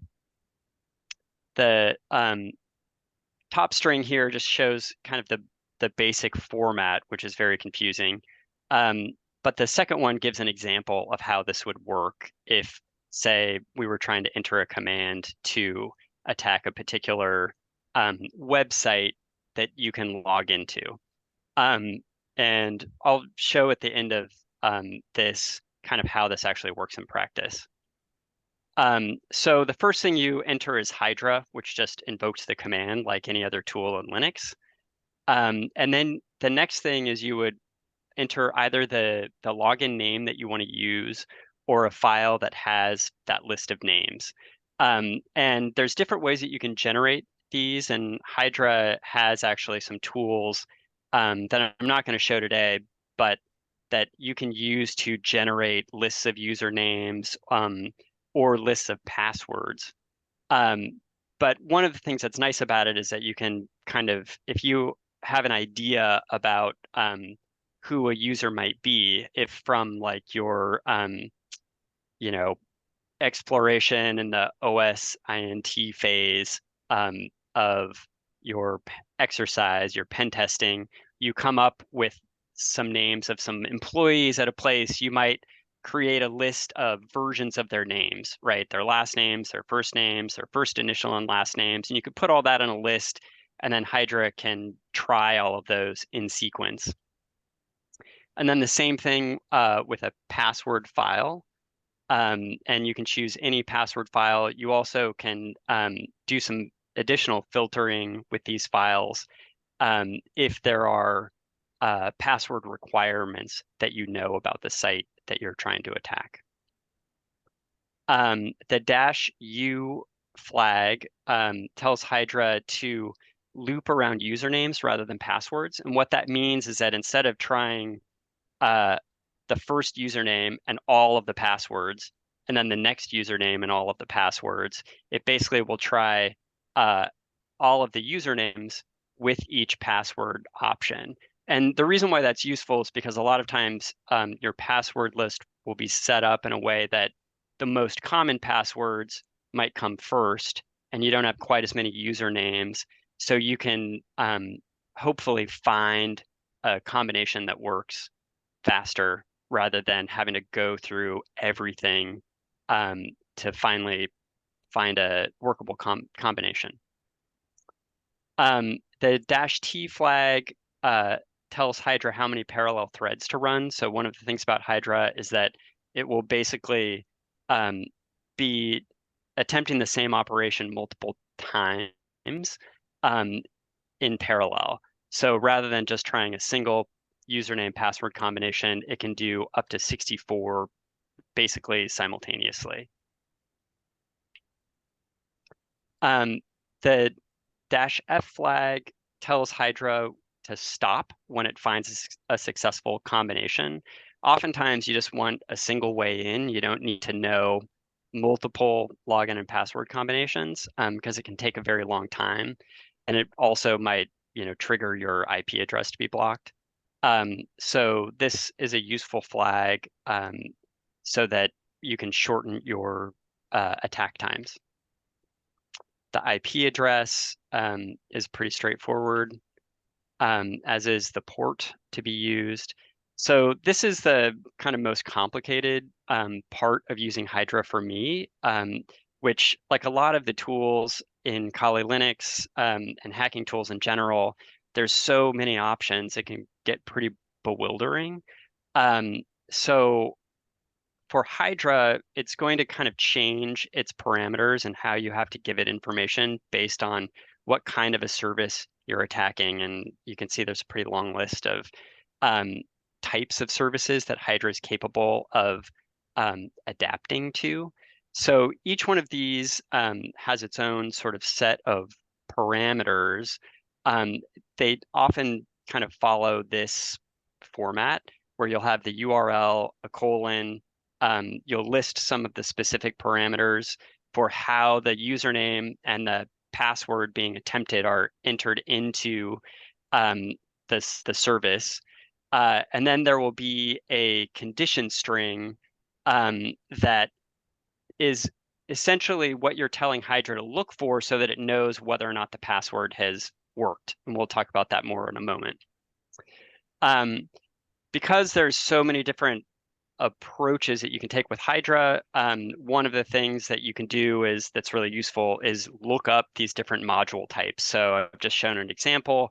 If you do Hydra-U and then the module type, the service type you want to attack, like in this case, an SMB server, it will tell you what sort of values you can change for that particular server type.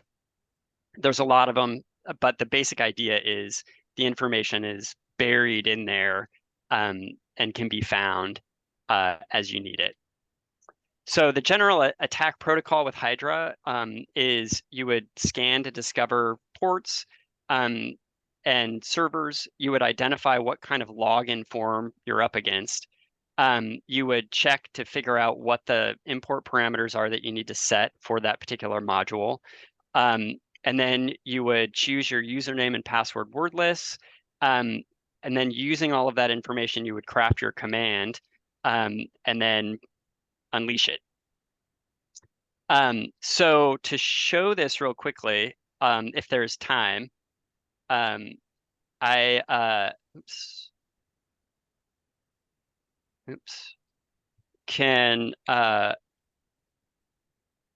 have a setup here. So this is a Try Hack Me challenge page for doing this. So there's a web login form. And we can basically set up Burp Suite to intercept this form. And now when we log in, we can put whatever random login, and Burp Suite will give us this information here, which is basically the, maybe I can make this bigger, the username and password format for the fields that we'll put into the password cracker. And then back here in our terminal, we can enter the form. And the key part here is this section where basically we're matching that same format that we got from Burp Suite. And then this is the other tricky part for me, which is this is actually text from the website that only occurs when, let's see.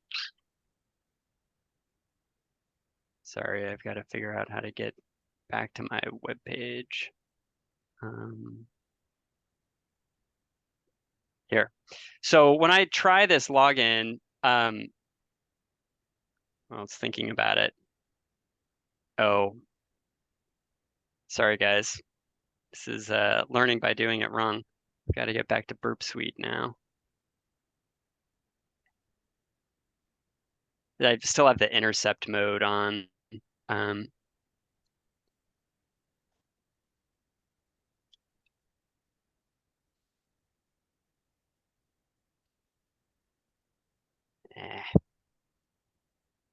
You can go to Burp Suite yeah, I'm turn trying. turn It's oh, just in Kali sorry type because Burp I'm. Suite.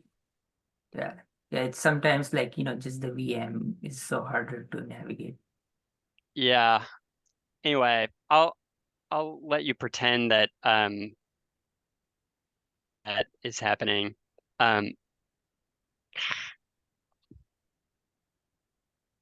Take your time. Don't worry. No Okay. rush. There's the proper command. Sorry. But the key to getting this flag is that this little bit of text is that when you enter your password and username, the web login page will change and it says your username or password is incorrect. And you can use that text that appears on the website to basically tell Hydra that it hasn't yet found a correct password, is so long as this text is appearing on the web page. For me, this was a big insight in that it's not at all obvious to me how you would sort of come up with this, but it requires kind of exploring any website that you're trying to, or server that you're trying to log into, to come up with what this flag might be. Something unique that appears on the page when you have an incorrect login, you can tell Hydra that, and then as soon as it enters a combination where this doesn't appear, then it knows essentially that it's found a correct login. And so you can see our search finished here, and we were able to get the password and login. That's it. There's probably not time for questions, but I'd be happy to answer any. No, that's great. While you have it, and this is probably going to save it. You want to show how you set up your Burp Suite? Yeah. So to set up Burp Suite, so there I finally was able to get back to it. Sorry about that earlier, but the main thing for setting up Burp Suite, and this took me a long time to figure out, is that in your web browser, you have to go to, oh, and here's the where it has that text on the login page. Let's see, actually I already have settings open. You have to go to the settings on your browser and set up a manual proxy configuration using this IP address and port number, which are something that the Burp Suite instructions tell you how to do.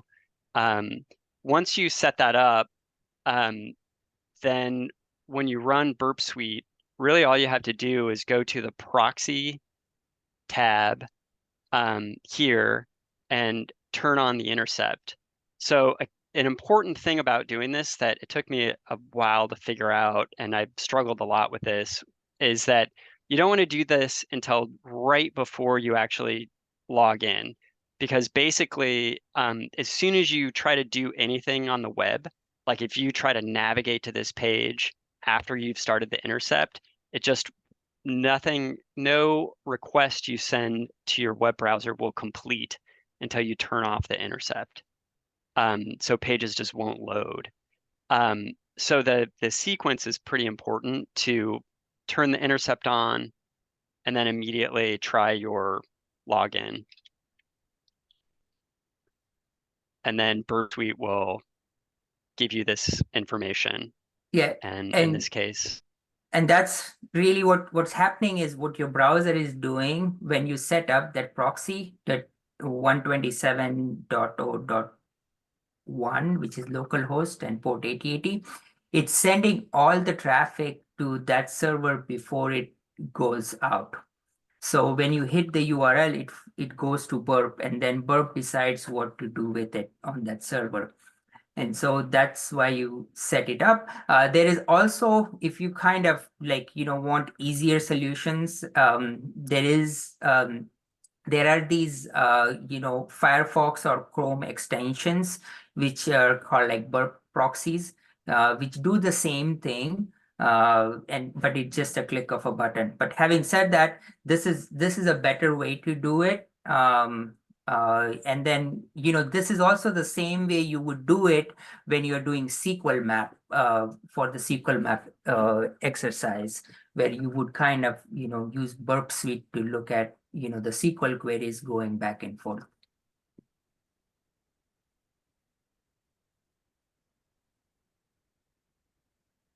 Yeah, and you can also get a lot of the information just using your developer tools in your browser by looking at the network information. And, maybe the other follow-up question I might have is, can you use Hydra for like something like SSL or SSH? Yes, definitely. And so let's see. Can show that real quickly. I have it set up. Sure. And as you do that, Craig, I'm gonna briefly just welcome Sumedh. Give us a couple of minutes. We're finishing a presentation. We'll introduce you. Thank you so much for joining us. So in this case, I'm using a command to attack an SSH server. And as you can see, it's a simpler context. The beginning of the setup is exactly the same, where I'm providing a username, Molly, and then a password list for Hydra to try to work through. I just have to give the IP address and then say that it's SSH. For SSH, there's no other parameters I have to enter. Hydra knows how to do it. And then it should be pretty quick. It'll return the login and password. There you go. Sweet. Yeah, that's awesome. Cool. Sweet. Thank you so much, Cool. Craig. Any questions for Craig? Yeah, definitely. Thanks, everybody.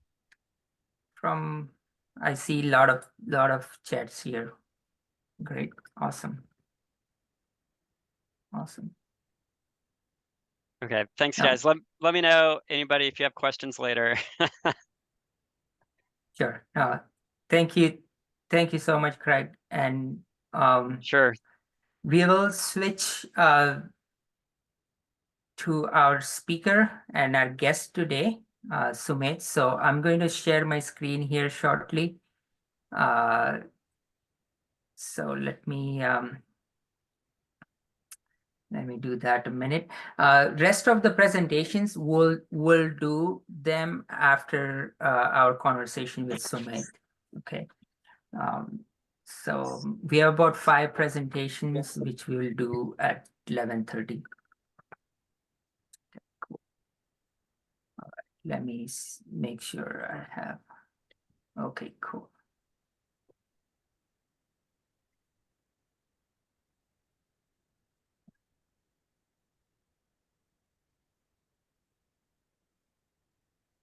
Okay, awesome. So our guest for today is Sumedh Burde. Sumedh, I shared Sumedh's LinkedIn with you guys earlier. Sumedh is head of product at a cloud, at a AI security company, I would say more so now, Symbian. Before that, he built a lot of security infrastructure for Microsoft Azure. And I've known Sumedh for a long time. I've worked with him. He's super talented. but he's also an amazing person.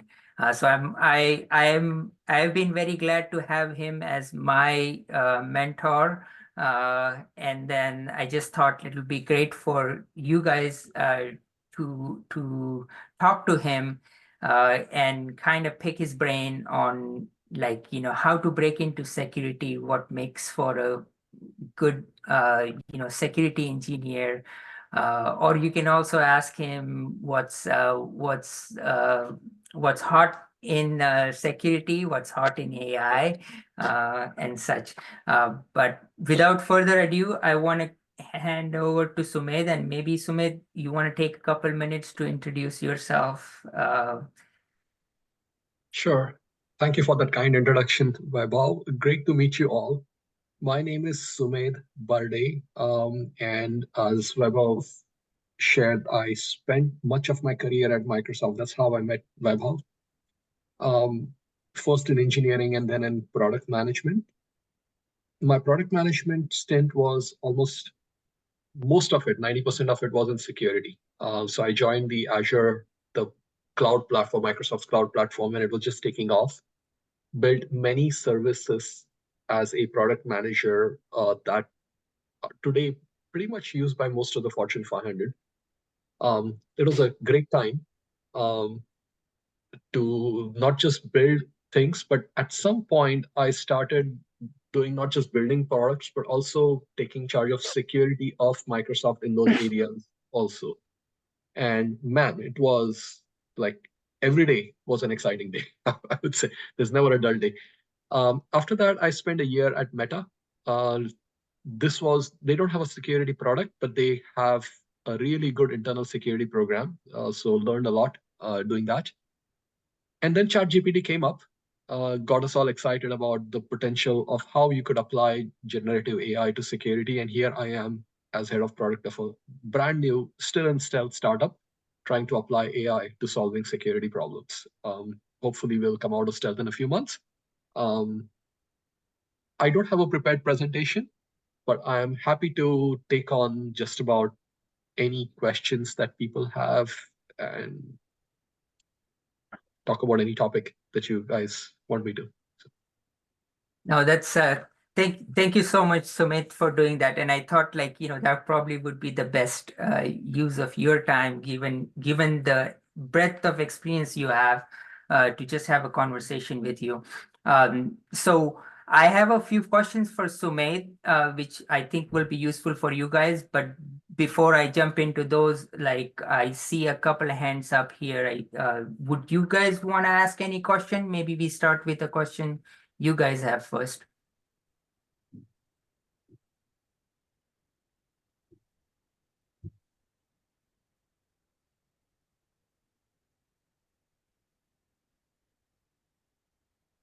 Aminat, yeah, did you have a question?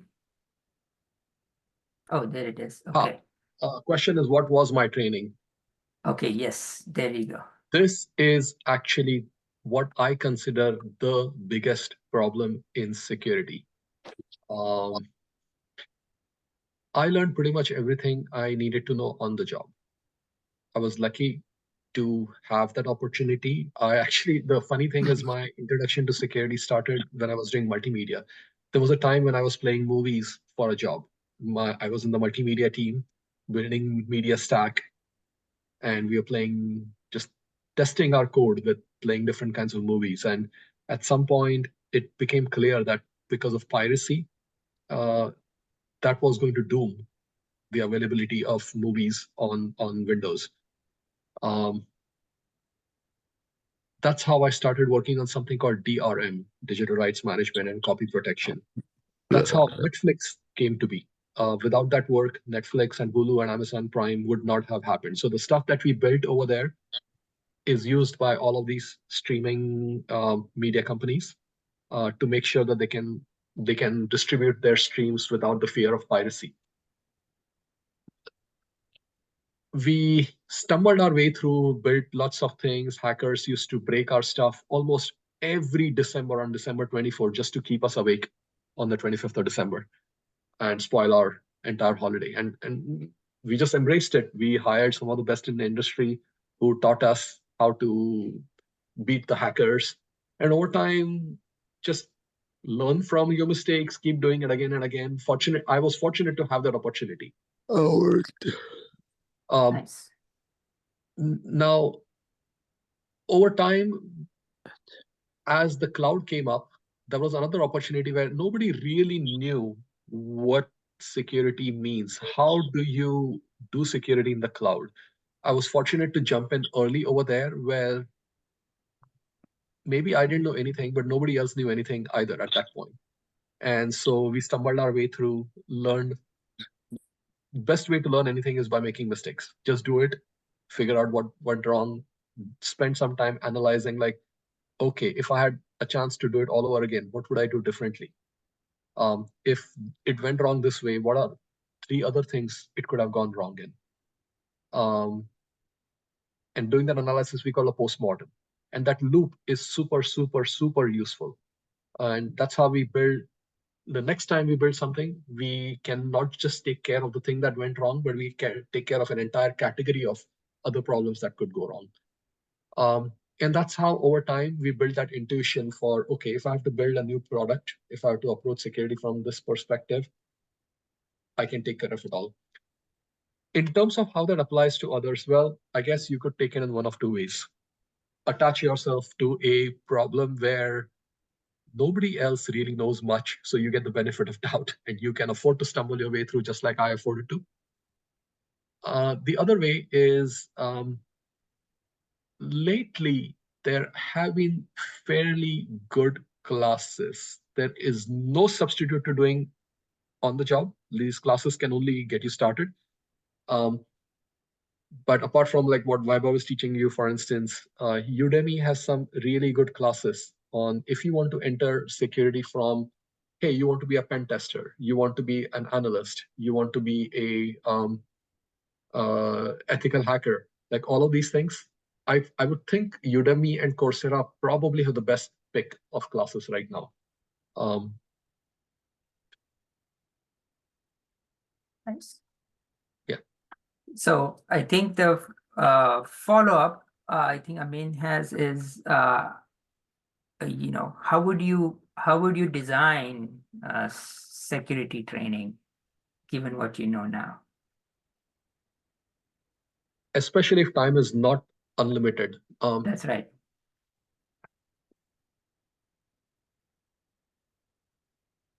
That's a great question. I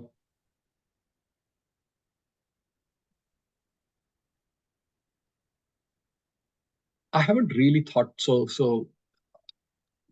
This is kind of on the spot. I've participated in some good trainings for sure. But if I were to design my own training, I would emphasize 2 very parallel tracks. And oftentimes it's most training is one or the other, and that's where people fail. The 2 parallel tracks are, number 1 is security itself, and the other part that is, I think, equally important is to how to talk to people outside of security. Without that, you end up focusing on the wrong problem, or you cannot shine the light on the work that you're doing. So I think both are important. On the first part, what I would probably do is there is a class that I took on. If you guys are familiar with the concept of a security operations center, this is like in security, everything is like structured. The formal structure is there is a set of people, there's a set of functions around identifying what to do. There's a set of functions around preventing. There's a set of functions around detection. There's a set of functions around response. And then finally, governance. That's the strict NIST structure of a security program. There was a class on Microsoft Sentinel that was one of the best classes I have seen for detection and response. Yes, it was specific to Sentinel, but the teacher did an extremely good job of abstracting out and teaching you overall how to take care of things. The thing that they did was it was a hands-on training. So the teacher had really good high-level concepts, and then let's jump into Here is a real world product. Here is some test alerts. Now your job, you go figure out, is this alert true positive, false positive? What kinds of actions would you take in response to this, knowing what it is? That was extremely useful. So my point is that I think if I were to design my own security training, I would create a lot of hands-on labs, but at the same time, make sure that the description is high level, because the tools in security keep changing, keep flipping every 2 years. And so you do need to know the high level concept. In parallel, I think I definitely want to encourage people to also, when you encounter anything in security, think in parallel of how are you going to explain that to somebody who doesn't know security. That act actually serves two purposes. Number one is, in any given company, you are fitting in with other people coming from completely non-security backgrounds, and they have no idea whether the work you're doing is valuable or not. So you have to market why you're doing what you're doing. So that is part one of why that is important. But part two of why that is important is, it is pretty easy in security in general to rat hole down something that looks, ooh, I see something suspicious there. Let me go dig into that. That is interesting. Let me go dig into that. And there is some value to that. But it is easy to get lost in a maze of, okay, at the end of it, what did you achieve? Whereas the act of, if I were to explain this to a non-security person, you would ask the question of, why am I doing this? Why do I care? Why should you care? And that, answering that question, and if you keep digging why, it really puts the framing of, if I had three choices, why should I care about each of these choices? Yes, I caught an attacker, but catching that particular attacker, was that material? Was that important? Maybe somebody else will say, but that attacker was focused on some VM that people are anyway using only for test purposes. So who cares, right? So that focus on explaining what you're doing and why it matters to the rest of the business, it really forces you to also prioritize your own investigations and your approach. And so I would definitely focus some amount of training on zooming out and trying to put security in the context of other things. Oh, I was a product manager in security, which meant naturally on the job, I had to master that. I was building stuff for security people, but at the same time, all my funding came from people who didn't know anything about security. So I had to just straddle those two all the time. That's great. Thank you. I can give you, I can share with Vaibhav some links to classes offline on Udemy and Coursera that I found useful because they were hands-on. So. Awesome. I will add. And then if you, I presume the Microsoft Sentinel detection and response class was internal. Is that right? No, it is actually an external class. Okay, I think it was on Udemy. Okay, so if you have a link for that, that would be also great. Awesome. Sweet. I think we have a few questions. Maybe we can combine the one from Moham. What is the biggest? Actually, just one last thing. Go ahead. Security evolves so fast that no amount of training is going to keep you up to date. You just have to plan on like maybe half an hour every day, just reading what else is happening today. Twitter is a fine source, but just keep in touch with your network, and they'll say, hey, this attack just came out, and this is a real problem. I mean, real security professionals struggle with keeping up with what just happened this morning that I need to know. And if you read the news article and if there is any term in it which you don't understand, go ask either your friends or search on the internet, or guess what? ChatGPT actually does a pretty decent job of explaining in brief what this new concept is. So aim should be that in the first half an hour of the day, you catch up on the news and you understand every term.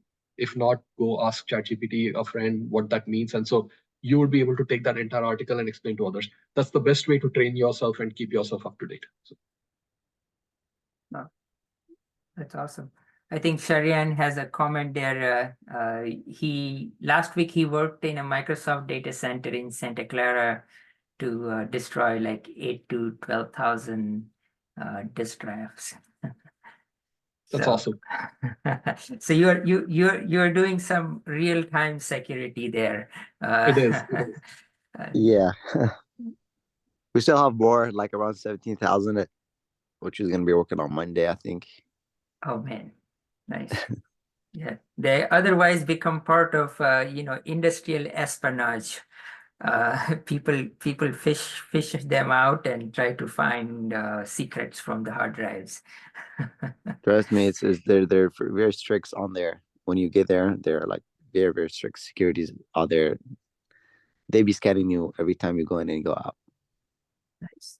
Nice, awesome. Yeah, so actually, just to give you context, Sumedh is the brains behind a lot of Microsoft Azure's security infrastructure. So he defined a lot of Azure security product space. So he comes from a pretty broad view at designing products, but making them applicable in security. So he's a great person to ask questions on, like how do you actually make products usable for a professional space like security, or how do you kind of get people to like the product you're building, or how do you build the right product in the first place? Right. Sweet. So maybe we'll take a couple questions which are similar theme. One was from like Moham, other was from I think Chris. What is the biggest challenge for a security engineer? And then what's the best route to become a security engineer? And like, are there any certificates or degrees you would recommend? So I don't know what all you covered, Vaibhav, in this class, but I think it is important to know the different titles in security, because the skills are vastly different for each of them. There is in security, as an example, there's software engineers, there's security engineers, there is analysts. Those are very different titles. They do very different things. So if you come from a software background, you have been coding a lot, then chances are the right career path for you would be a software engineer that builds a security product. It's just called a software engineer at that point. If, on the other hand, you have no coding background, but you're amazing at seeing patterns, saying you see, like, you know what, I'm seeing all the logs, and I see that Vaibhav has been typically, I can just see, like, Vaibhav has been typically logging in every day between 9 a.m. to 6 p.m. And that one-off I see Vaibhav logged in at 9 p.m. Maybe nobody else noticed it, but you just see those logs and you see those patterns. You're going to be an awesome analyst. That's a security analyst. The security analysts do eventually need to learn the tools of the trade in order to go even faster. There's only so much you can do with manual inspection. And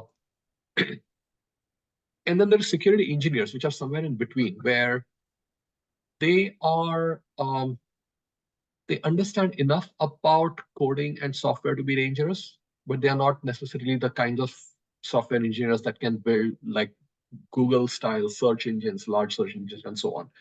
So you might, for instance, be great at reviewing code. You understand coding, you can review code, you can give comments on, okay, that's a bad pattern. You might be great at understanding designs and pointing out flaws over there. You might be great at writing scripts that pull together some set of tools to achieve something more efficient. That's a security engineer. So I think first you have to decide which of these three is your ideal path, depending on what you are good at, what attracts you more, and what your background is. Now, assuming you truly mean what is what is the biggest challenge for a security engineer? Interesting you should ask. That is the problem we are trying to solve here in my startup right now. In any big company, there are two dimensions of challenges. Number one is security is evolving every day. So how do you keep up and keep in touch with what's happening latest? Yes, you can read news every morning, but it is so important to build your network. You can only do so much by reading the news, but you have to have your friends go meet people, keep in touch with people who are in security, and it is a give or take, like, hey, I'm sharing this with you, you share this with me, and you have to build your network, socialize with them and so on. So keeping up with the latest is one big challenge, but the other big challenge is, if you look at the structure of any company, whether you like it or not, usually the company's business decides the big ticket things. As an example, hey, should I use Microsoft Office? Should I use Google Suite? Should I host my VMs in Amazon? Should I host my VMs in GCP or Azure? Should I use Apache as my web server? Should I use Nginx? All these things are typically decided not by security. Security might have an influence. They're decided by someone else. But when things go wrong, or keeping things secure is still the security team's job. So being in that position of where you cannot demand things be done a certain way, and yet you have to know enough about it to be able to mitigate the risks and control when things are going wrong, is the toughest problem for security teams today. How do you, like, an average company has 75 different security tools just to be able to pull together information across their entire environment. Just talking security tools, 75 different security tools. And yet they are not able to keep up with everything. That is the biggest challenge facing the industry today. And that percolates down from not just the CISO, but percolates down to every single security engineer saying, how do I keep on top of everything that is going on? There are tons of people building tools for me, but they don't quite do the job that I need to do. How do I customize it? I have to depend on someone else. That is the biggest challenge. The thing that my company is trying to do is to say, as a security engineer, can I make you self-sufficient so that you can effectively build your own software rather than depending on what's available off the shelf, and you can customize it to your company. That's what we are doing. But I don't want this to be a marketing thing, but that is really the biggest challenge. Nice. Awesome. Yeah, I know you have a hard stop at 11:30. Maybe we can take one last question here. Yeah, I can go 5 more minutes here. You can. Okay, perfect. So maybe, I think Nella had a question on, like, do you have any tips on getting internship for someone who is new in the field? The first and foremost is, there are thousands, tens of thousands of candidates applying for internship. And from the hiring manager perspective, it's like, why you? What's unique about you? You can write tons about your what you've done on your resume, but every hiring manager typically wants to see a second party reference. Like, you can say whatever you want about yourself, but what are others saying about you? So keeping your eye on that, try to create an internet presence about yourself. Make sure you're on GitHub. Make sure that you're contributing some things. Make sure that your contributions are getting recognized. If you have opinions, share them on a blog. Write a blog about what you understood. That is real work that hiring managers can see it saying, this person really understands this stuff. That was a beautiful explanation. Or this piece of code is awesome. It's actually, or this tool that they uploaded is getting downloaded thousands of times and people have rated it good. That is important. These are hobby projects that you can do on your own. You don't need an internship, but start there. If you have that kind of presence, then you can build up a convincing resume. The other thing is, To be honest, every hiring manager, I recently opened a position, not for an intern, but for a director of product management. And I literally got about 100 applications within 2 days. Don't have the time to actually go through every single application either one by one. So if you are interested in an internship in a particular position, see if you know someone. I know this is hard, but see if you know somebody in that company who can vouch for you. That's the only way to stick out your neck to somebody. I don't. If you don't know anybody in the company, try to find a reason to get to know them. So for instance, you might find somebody in the company who's doing work similar to you. Reach out to them saying, hey, I did this hobby project and I want to get your input on something.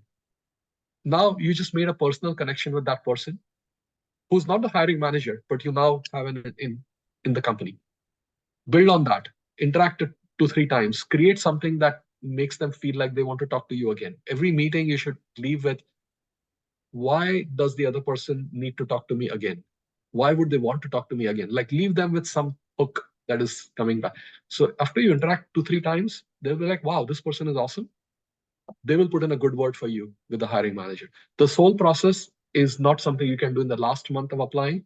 You have to plan at least a year for this before you start applying for an internship. So, That makes sense. Awesome. I think maybe we'll end on last question on AI security. I think we have a couple here. Can you share how AI would streamline a lot of tools and processes potentially? And then, what is the first area in security you want to focus on through AI? Great. Keep in mind, there's all the AI security work that you're seeing out there falls in one of two categories that are very different. There is a set of researchers and companies trying to secure AI. If you're using ChatGPT, you might have heard about Samsung, for instance. They uploaded some piece of code to ChatGPT to review it, and that made its way into ChatGPT's training, and other people started seeing it.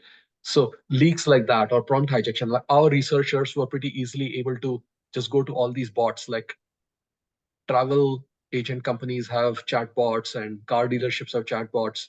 We could make them do things that they were not designed to do, like, hey, write a piece of code for me or things like that. Like that's not their job, but we could make them do things. So there's tons and tons of ways you can hijack today's generative AI systems. So there is an entire breed of companies tackling that.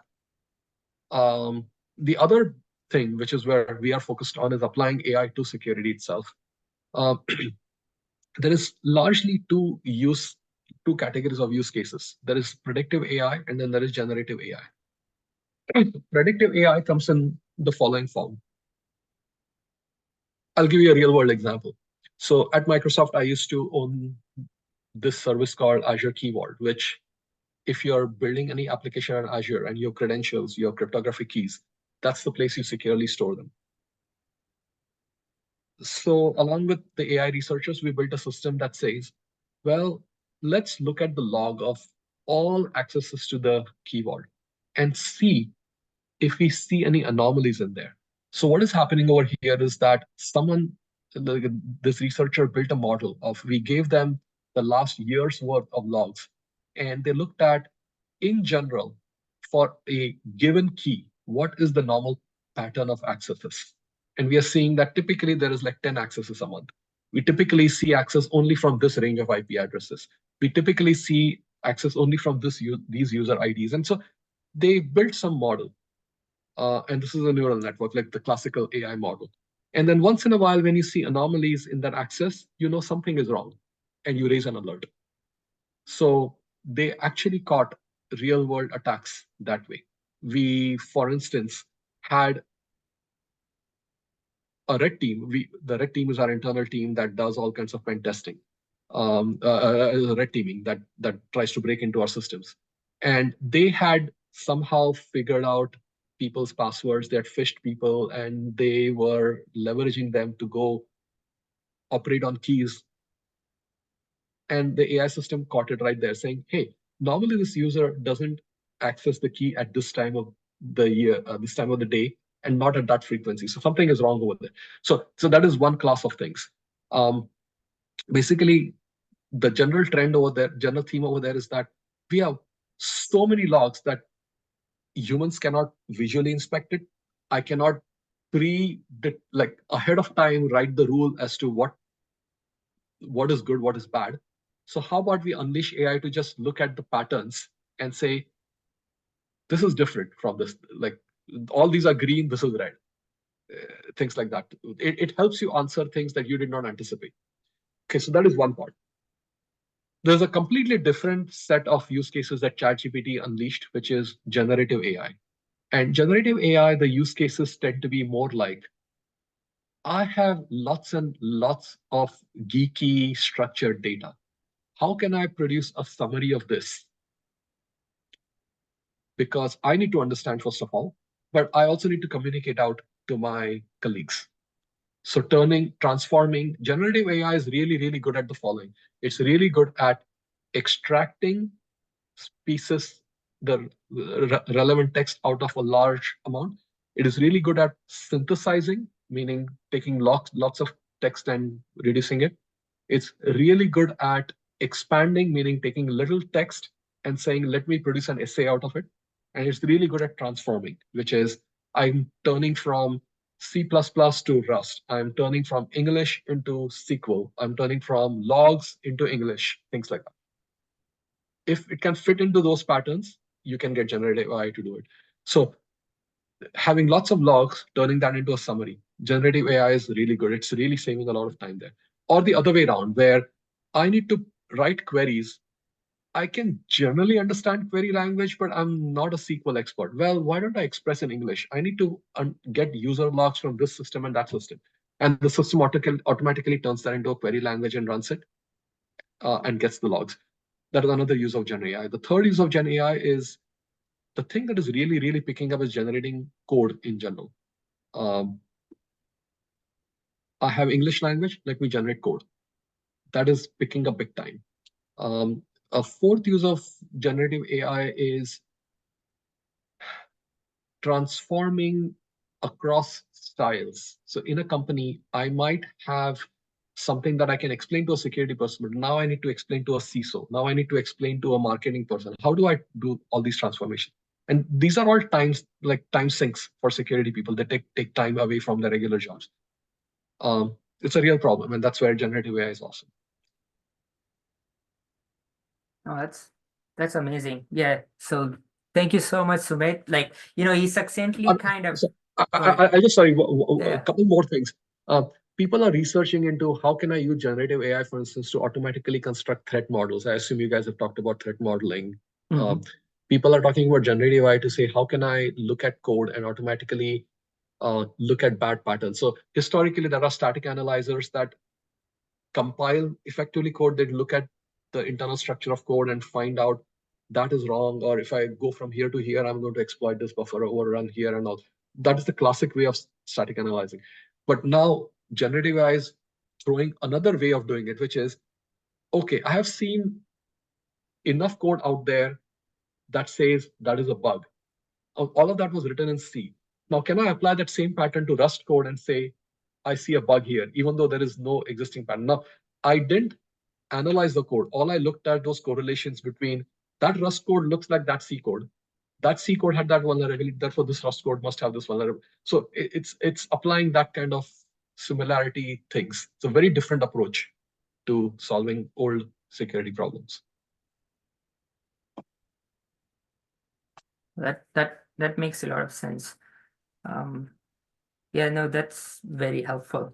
So just to kind of reiterate like what Sumit kind of was saying, predictive AI and generative AI, that's sort of how you want to think of the AI systems, and then applications of each of those are quite unique in security. Predictive AI could be used for something like anomaly detection, and then generative AI, like things like ChatGPT, Cloud and stuff like that, could be used to create threat models and transform security details to different personnel like marketing or legal or things like that. Yeah.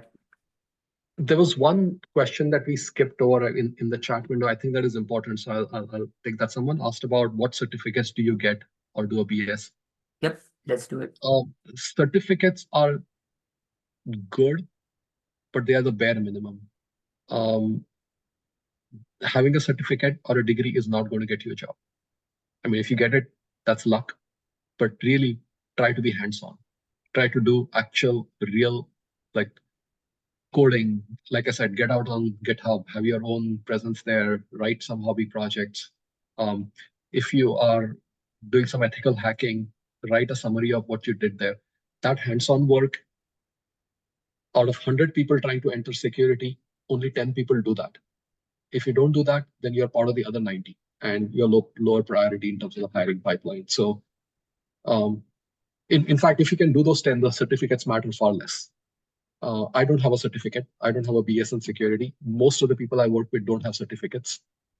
We just got there by actually doing things. That's great advice. Hands-on work The matters more certificates than are important certificate. only if you're like in a position where, okay, some company needs to show that they hired somebody qualified. Like, how do you say that? Okay, let me put a CISSP next to it. That's all it is. Like, it doesn't really get you a job. That's very true. That's very true. Awesome. Yeah. Now, anything else you would like to add, Sumit? No, that's it. Good luck to you all. Security is one of the things we always hear in security is there is no unemployment in security. That was really, really true for a long time. The economic situations right now, I'm finally seeing some people, but still overall, you're picking a good field. Security folks are always in a much, much better state than anybody else. The adversaries never stop. And so best of luck to you all. Thank you, thank you, thank you for that, because the students really needed it. A lot of times, like people kind of scare them, saying, security, the AI is going to take over, and you're not going to have any tech jobs. Your AI is going to do your security, but yes, as you sort of know, there will always be an adversary, so there will be always I job. will promise you this. AI might take over other jobs. AI will not take over security. AI will create as many new security problems as the ones it solves, and therefore security people will always continue to be in demand. Just take it from me.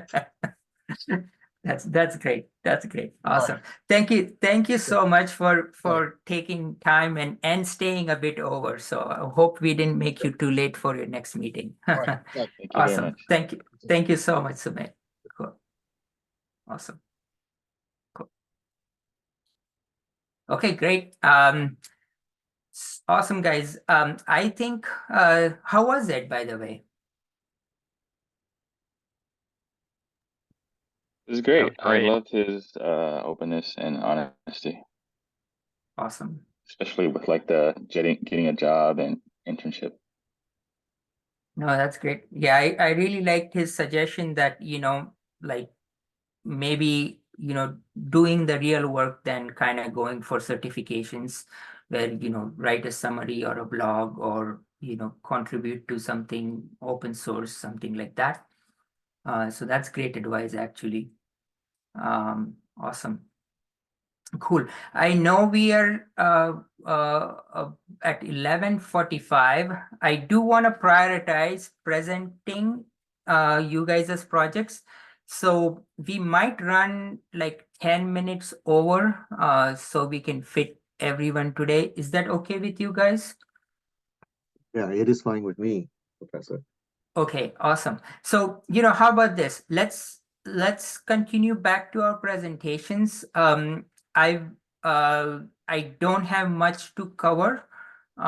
So, I'll kind of at the end, I'll take 5 minutes to wrap up and summarize the class.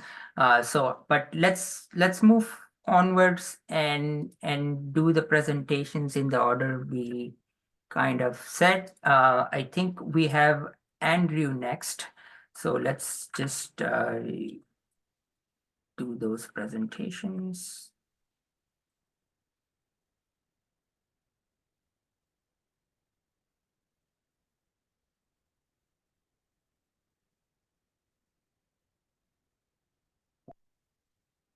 And so, Andrew, do you want to present slides, or you want me to present something, or talk through? Yeah, if I can share the screen, I have some slides available. Let's do it. Okay, let me see here. Uh, okay, can everybody see the screen or? Yeah. Okay, Awesome. Perfect. great. Yeah, so I apologize, my computer, the video doesn't work, but I can rest assured I'm not in my pajamas. So hi, everybody. The topic I'm going to do is the Change Healthcare system. They were hacked by something called Black Cat, Alfie, behind a ransomware attack. Before I go on, the reason I chose incident management response is because either whether you are a red team or a blue team, eventually you're going to write that report if you belong to the cybersecurity group. So that will give me a good understanding, at least, you know, in class, what I can do to present. Let me see. Yeah, I kind of summarized everything from the homework, but this presentation I'm going to do is just to extract what I had in there. But what I'm going to share with you is I got the material from an incident management plan, because being a rookie in the field, I know nothing of, you know, other than the class. I haven't done one. So I went online, and this company called FR Secure Incident Management Plan. So I took a look at that, and it's a very thorough assessment. You can see they have the 7 phases. You guys can see the table of contents, right? I just want to make sure. Okay. So I'm not going to obviously go through everyone, but this gives me a kind of like a nutshell on the notification, what you're supposed to do, and if you have anything with HIPAA, what are you supposed to, even scripted, how do you write a letter to the customers? So just to make sure we get back to this, this here. Can I? Okay, this thing is covering my stuff here. Okay. Okay, let's see here. Okay, there we go. Just go to the next one there. Make sure I do presentation mode. This one here. So first of all, I identified the scope. The hackers actually, it's not the first time they hack into a system. They actually started a few years back during the right here, during the Colonial Pipeline in 2020. A little bit background information. They are known as the dark side. You know, you guys heard about the lead to panic because there were gas outages in the USA, and they were trying to extort money on that. So back to the recent one, just a couple of weeks ago or even less, starting in February 28 is when they decided to put a note onto this Change Healthcare website. And Change Healthcare is just basically a consortium that, you know, they do military, let's see here. It helps the US military to fill description. This is what it says. I'm trying to isolate all the things that I found from the web. They have shut down a server, and it claims that they have scammed the affiliate. An affiliate in this case is a whole bunch of healthcare provider, basically on Optum, that's the provider, and they're trying to extort 22 million. How do you kind of verify that's the case? They use Bitcoin, basically. The cyber attacks happened on the 21st, and you know that prompted the Change Healthcare system to disconnect the system because we don't want it to propagate. And as of now, they are still working on it, so it's work in progress. They still haven't find out the way to remediate yet. They are shutting down servers, in this case, to restore the backup so they can manually process patients that need to fill their prescription. Not just military, but it impacts the whole United States, and I'm not sure about international. And this is a cybersecurity incident response team. That's what this is for. It investigate what organization is behind the attack, and they have come down to it is the Russian speaking operation.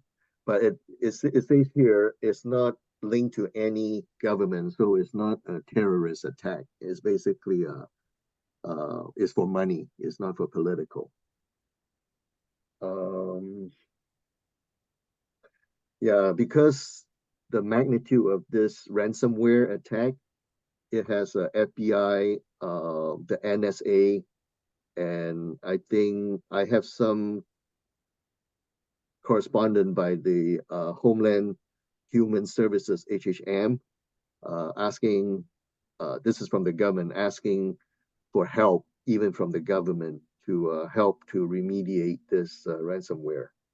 And the way they posted, they use a messaging platform by the hackers. It's called the Talks messaging platform at the bottom of the screen. And it puts in a Russian text, is translate to everything is off, we decide.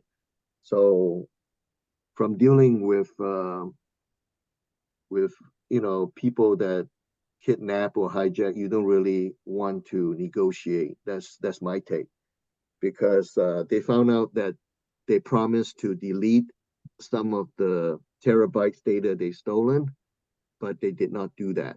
So you can't trust, after they pay the money, they kill the person anyway. If you kidnap someone, in this case, they haven't done what they're supposed to. On March the 1st, there's a Bitcoin address connected to this. It says that it received that much in one transaction, and that equivalents to about 22 million.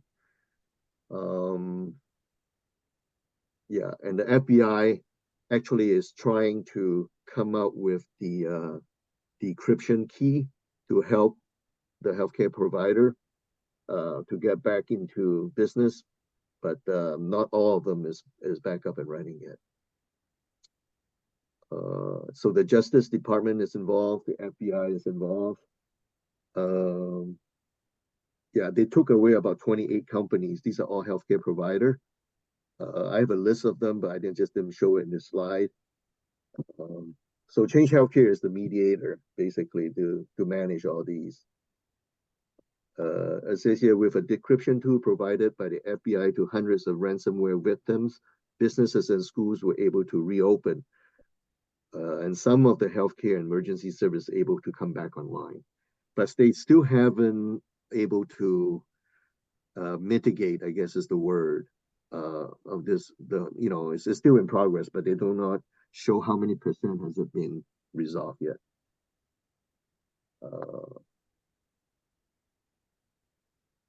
Yeah, they say they have the money, but they claim that they don't. So that's what, when you're dealing with hackers, you don't know who to trust. There's something called ransomware as a service. Maybe someone can shed some light on that. I guess it's legit. We talk about software as a service. They have something called ransomware as a service. So I guess you can rent some servers to put out ransomware attack, but I don't think that's legit. But I think there's some service like that. You probably have to do it under the table, so to speak. So they use a username called Nachi. And here it says 4 terabytes. Some other article says 6 terabytes of critical data was stolen.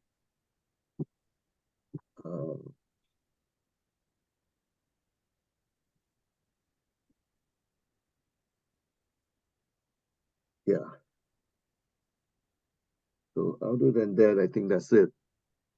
I guess, let's see here.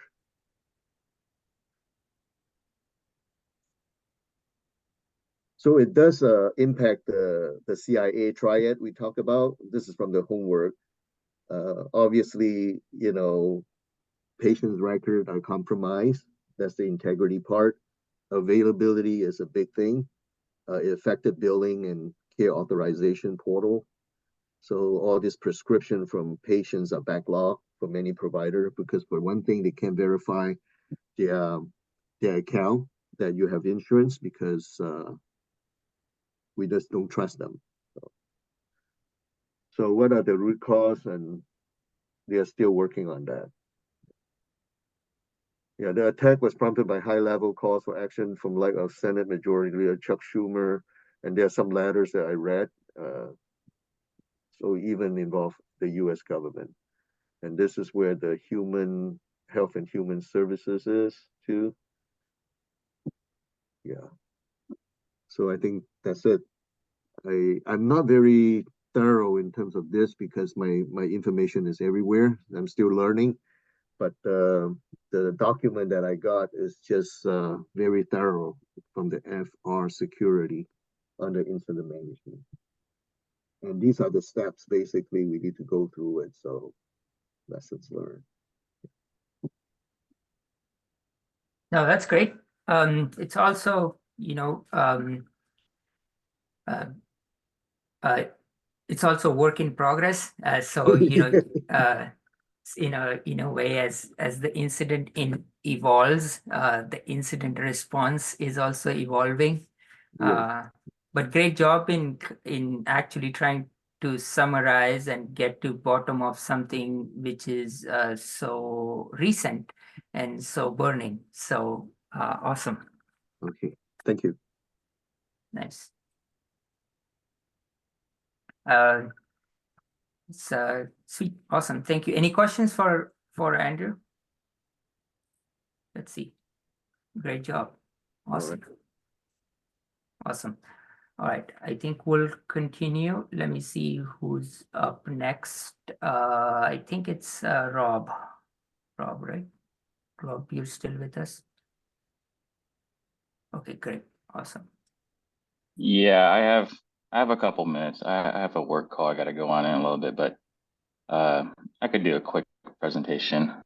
Sure. I probably can't get too much in detail, but okay, let me share my screen. Nice.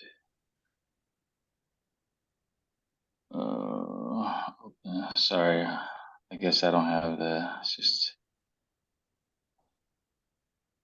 hold on 1 second. Okay, sharing. Okay. I need to allow it in my settings first. Okay.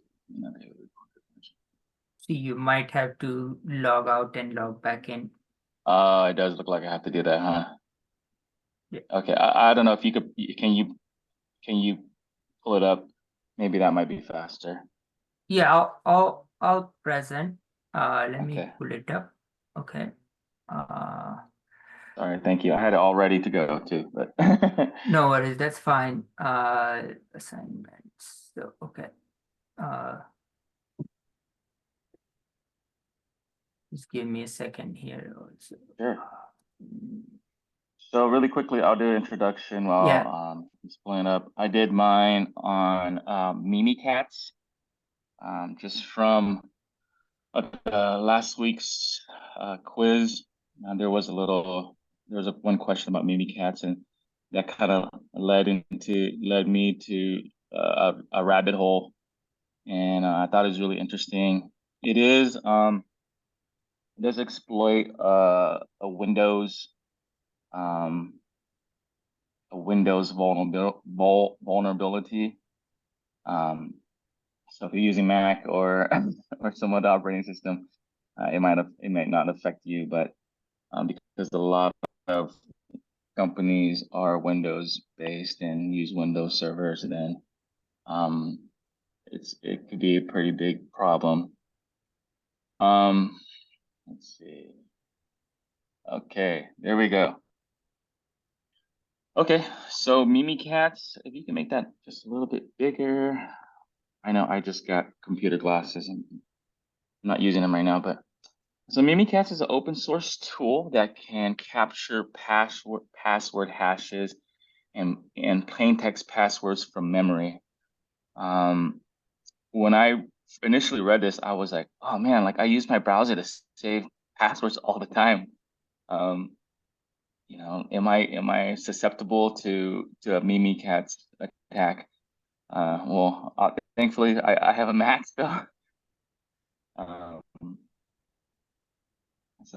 As I kind of dug in this a little bit more, so Mimikatz was created by this developer by the name of Benjamin Delpy or Delpy. I don't really know how to pronounce his name, but basically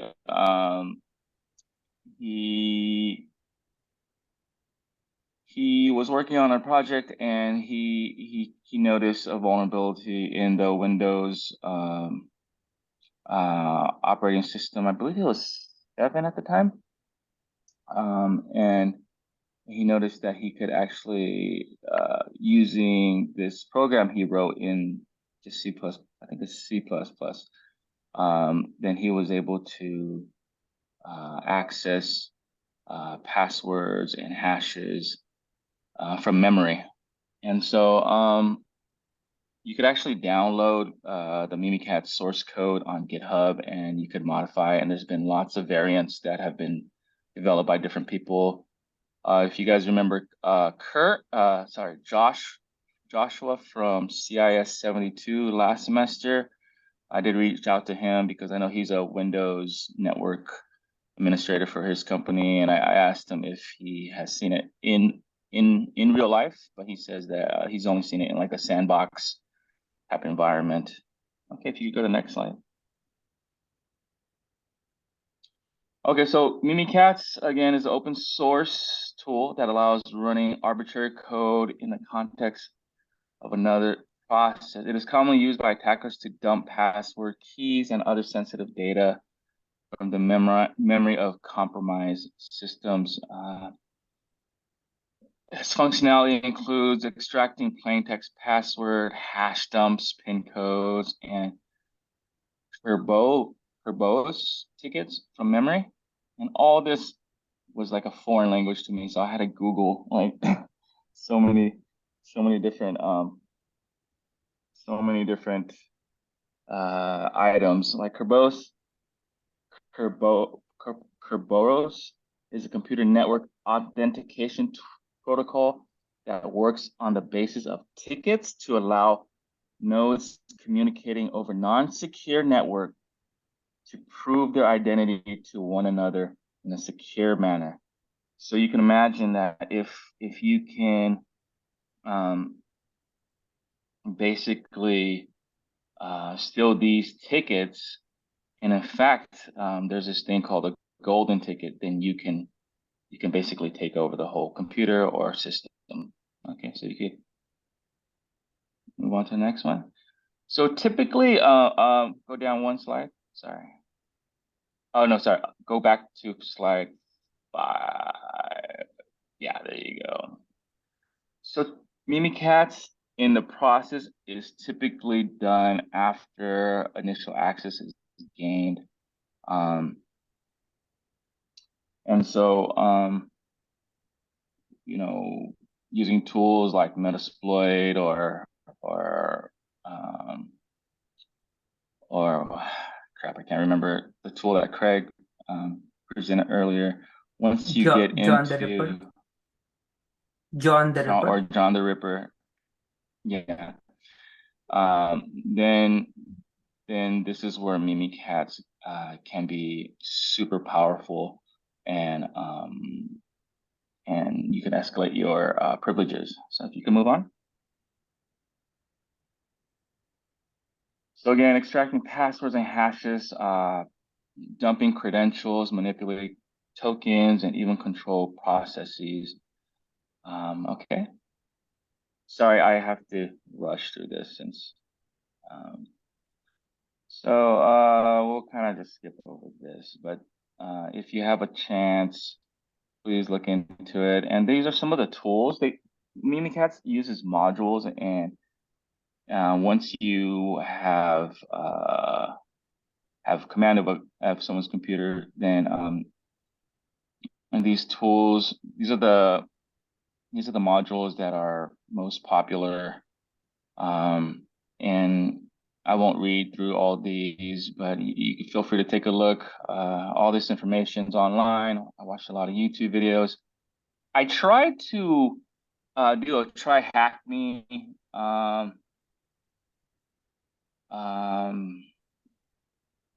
thing on. I try to do one of the assignments on try hack me where Mimikatz was like later on down the road, and unfortunately for me, once I got to the Mimikatz part, then the VM machine, I don't know, started acting really funny. So I just got some screenshots online, and so you want to begin with privilege debug, and this basically lets you debug and adjust the memory of a process owned by another user account. And so from there, if you look to the top right, then this is where you can, top right and bottom left are both the same screenshot. Sorry about that.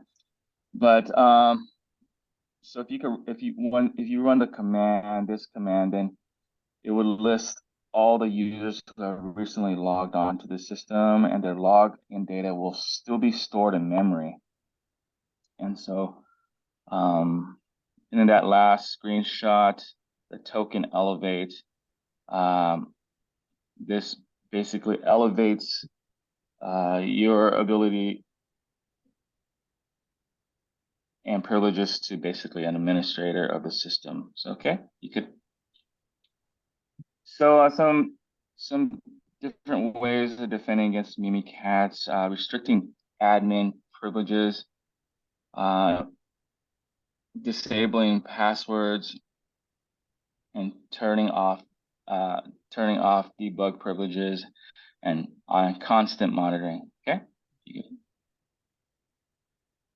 So in summary, Mimikatz is a super powerful tool to extract passwords. One of the reasons why a lot of attackers like this particular tool is that it's pretty easy to remain undetected and bypass window protections. So with that said, I have to run, but Awesome. Please do take a look. It's a really powerful tool, and yeah. Thank you, Rob. Good job. And I think Nala had a question. Can you share this on Discord, the document? Yeah, sure, no problem. I will provide a link. Awesome. Great. Thank you. Okay. Perfect. Thank you, everybody. Awesome. Thank you. Have a good one. Bye. Thank you for see- this semester too. No worries. Thank you very No much. worries. All right. Cool. Sweet. Awesome. All right. All right. Okay. Sorry for going a bit over, guys. I think next up is Reggie. I don't know if we still have Reggie. I guess. No. Reggie, you with us? No. All right. How about Bailey? Yeah, I'm here. Okay, go ahead. All right, you're up next. All right, let me share my screen. All right, you see this? Yeah, sounds good. Okay, so for my presentation, I'll be showing off a directory and file brute forcing tool called GoBuster. So it'll probably be a very short demonstration of this tool. I mostly just want to show off the value of directory and file brute forcing for penetration testing. So here I have a fresh install of Kali Linux, and with the Kali Linux terminal, you can type apt install GoBuster to install it, but I already have it installed. And you can put GoBuster -H after you have installed to open up the help page and get a list of commands and flags. So you can also type, so if you want to check out Someone is at the front door. Yeah, if you want to type out a command, you can put GoBuster dir and then put H. to find out things specific to that command. So now we have a list of flags, such as the -u flag for the URL. So let's type out a test command for the directory and file enumeration, which is the dir. And you put dir u for the URL, and then a URL of the website that you are targeting. And then after this, you would put the -w command for the path to the word list.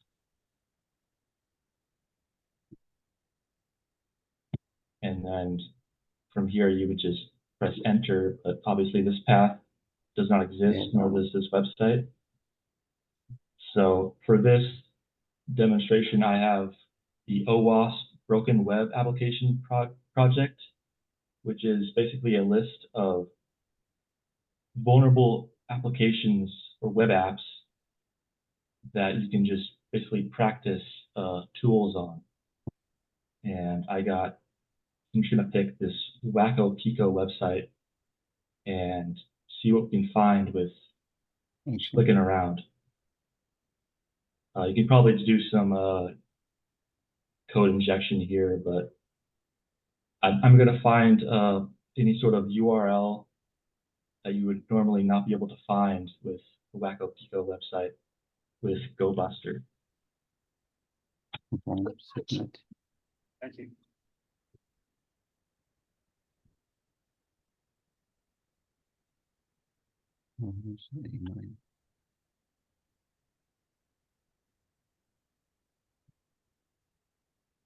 And for the word list, Add. So make as complete. Yeah, if you reduce the hours, then I can mark it as complete and Yeah, get it paid. yeah, I just did that. Take a look. Take a look, 18. oh, sorry about that. Okay, so I'm gonna put the word list for user.share.dirbuster, which is another tool that does basically the same thing. And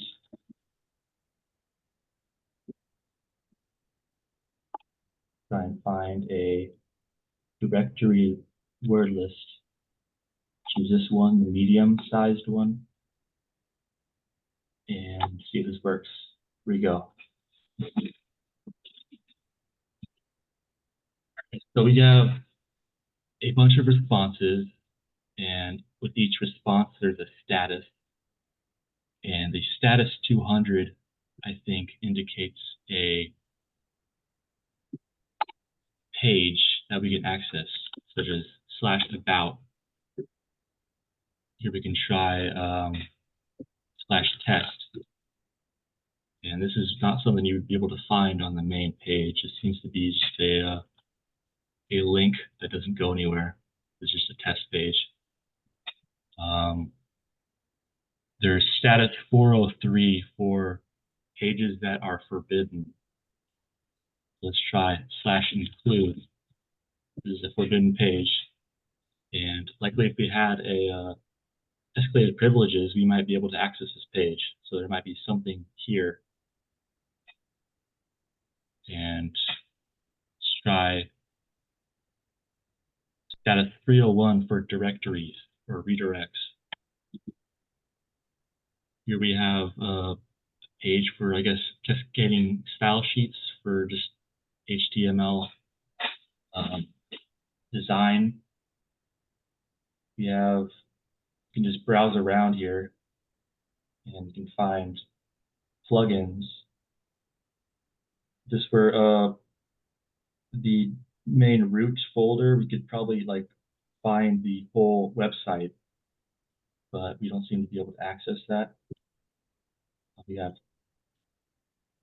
CSS files here, but let's just try to find the admin login page. So let's try and go to /admin, and we can't access that. So we're going to try and search and see if there's something here on this page by adding on to this URL with /admin. And here we have a /login page. And from here, we can, this page doesn't look very well secure. It's probably a very basic page. So let's try and use Burp Suite and just brute force away. And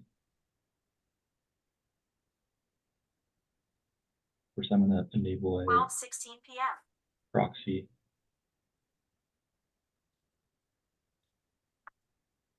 And turn on intercept mode and try and log in with the admin that account exists. And then send this to the intruder. Select the payload. This is just a giant list of passwords to guess for the admin username. And we start the attack. Oops. Yeah. I need to highlight this as the sniper test. And from here, you just wait until you get a response, a status code that is different, which will indicate that there's something about this password that, yeah, here we have 303 instead of the 200s. The 200s likely mean that the password is incorrect, but perhaps 303 means that the password is correct. So we can try the payload admin and just turn this off.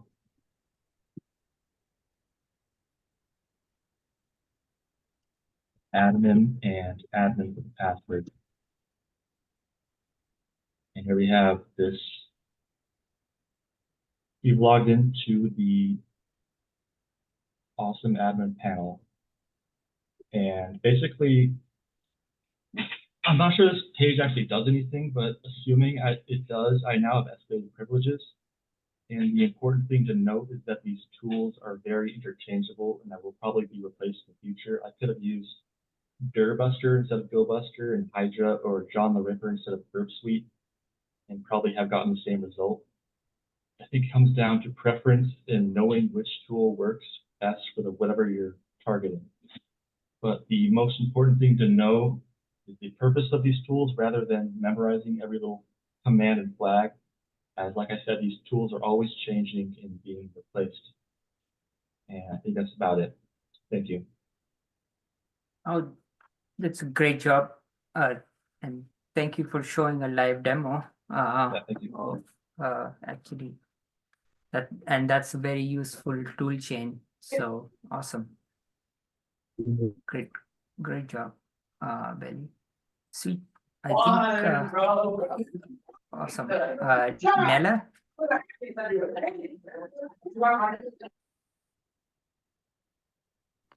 I don't have my screen recorded because it's on a separate. Oh, that's fine. I can share. Let me bring it up. Just 1 second.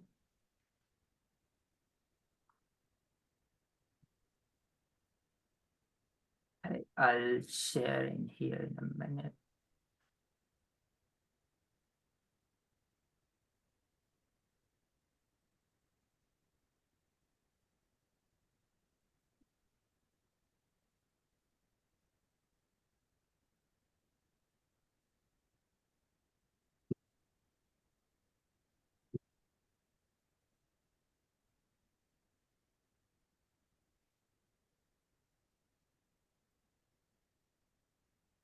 Just 1 second.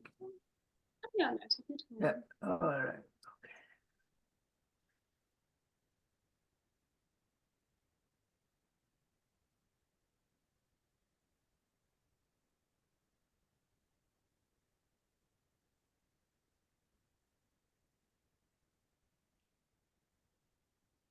Okay. Sweet. I'm gonna share the screen. There we go. Okay.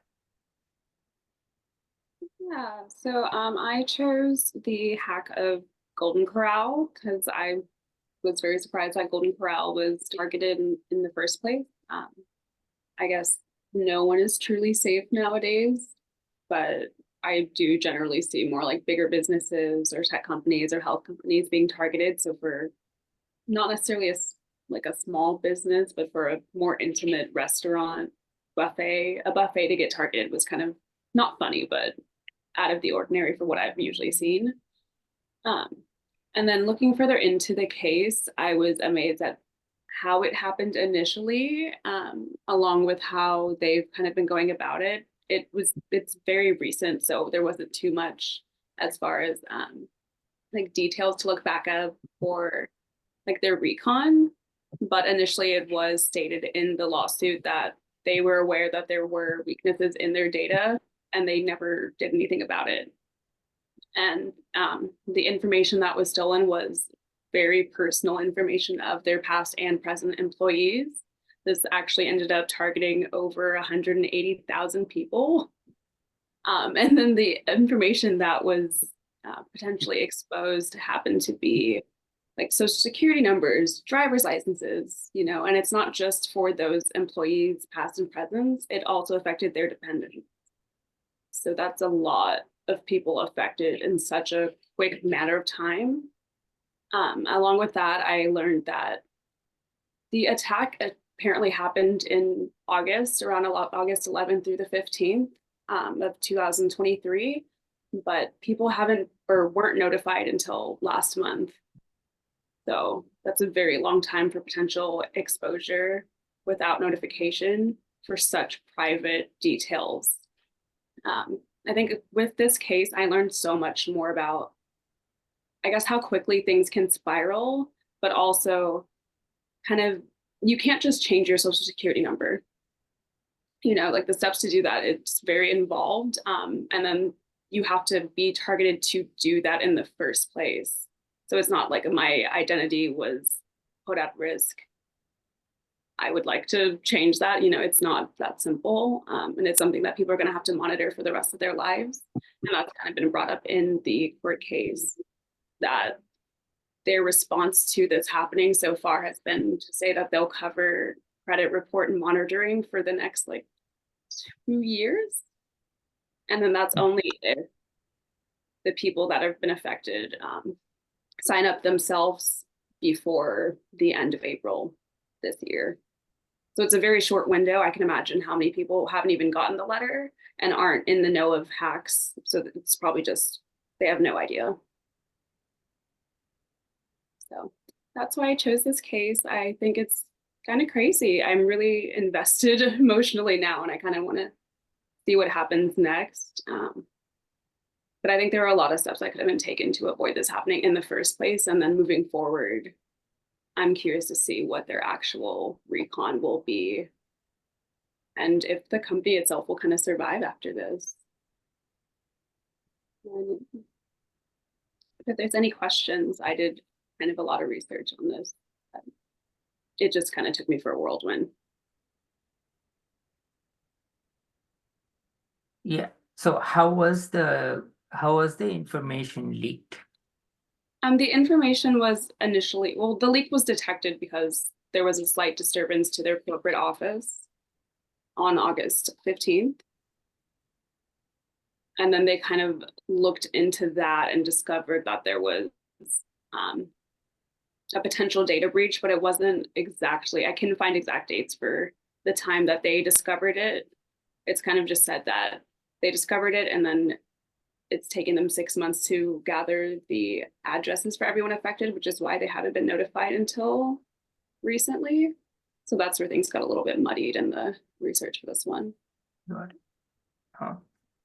And did in your research, did you see that anyone's personal information was adversarially used, or like was stolen, or was sold or something like that?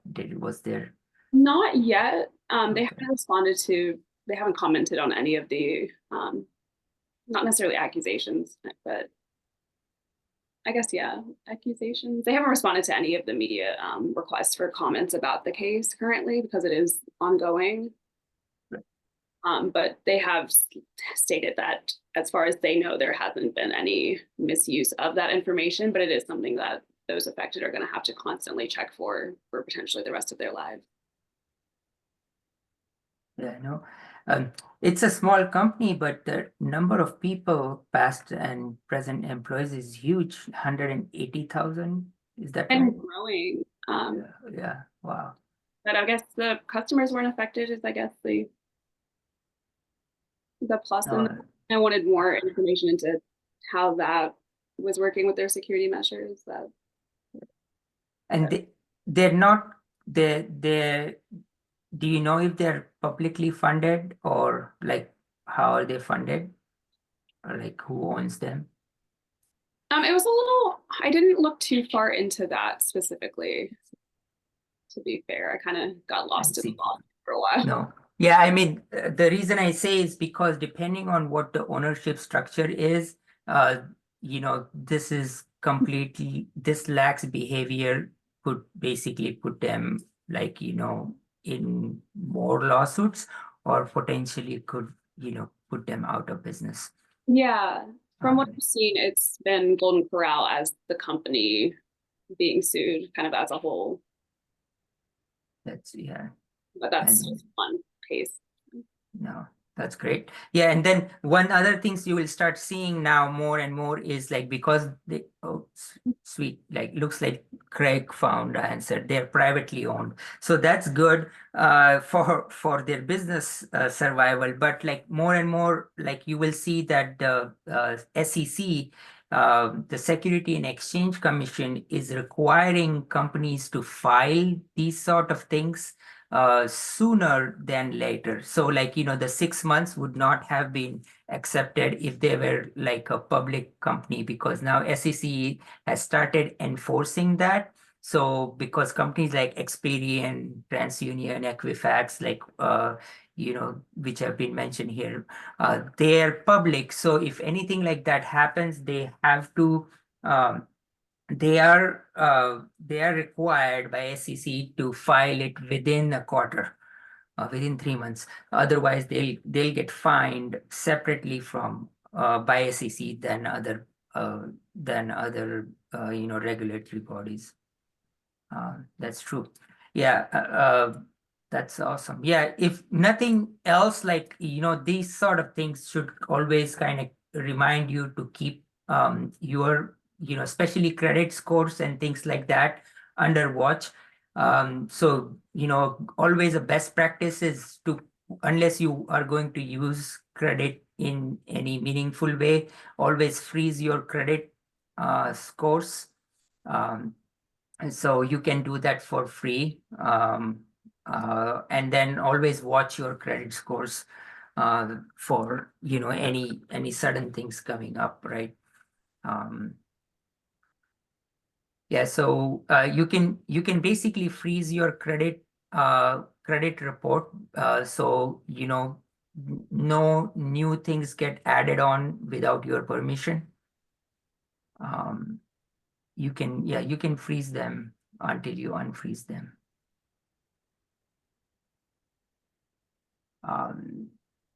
So that's a good way to kind of protect it because things will just not surprisingly show up there.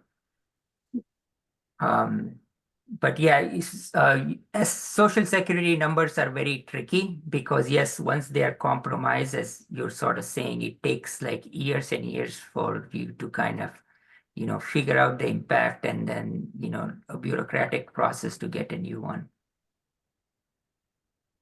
Awesome. Yeah. Yeah, great job. Thank you so much. It was a great presentation and really good report. So thank you, Nella. Awesome. All right, guys, I think we're half an hour over, but I'm gonna wrap up with a couple things. Let me bring up the slides and then share my screen here. Okay, all right, okay, there you go. So we did review of the quizzes and labs. So the only, I think the SQL Burp Suite, thanks to Craig, like he showed how to use Burp Suite. So I'm gonna kind of mark that way. And we also saw Burp Suite being used in another presentation. So that's basically how you would use Burp Suite in SQL Map. Uh, the only thing I would add on cloud security is like, and these slides I'm going to share with you guys.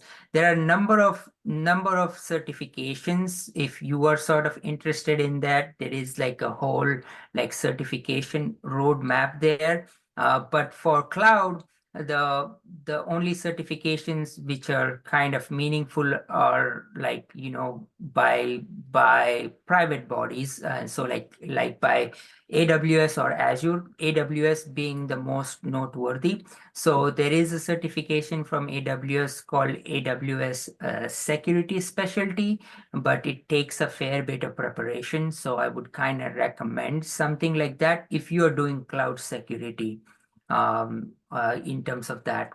I do for cloud security, that's sort of what I would mention.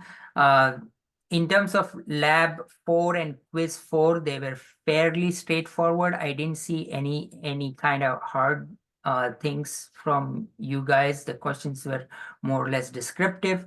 I'm going to review quiz 5 with you guys. So let me just do that. Sorry. Okay.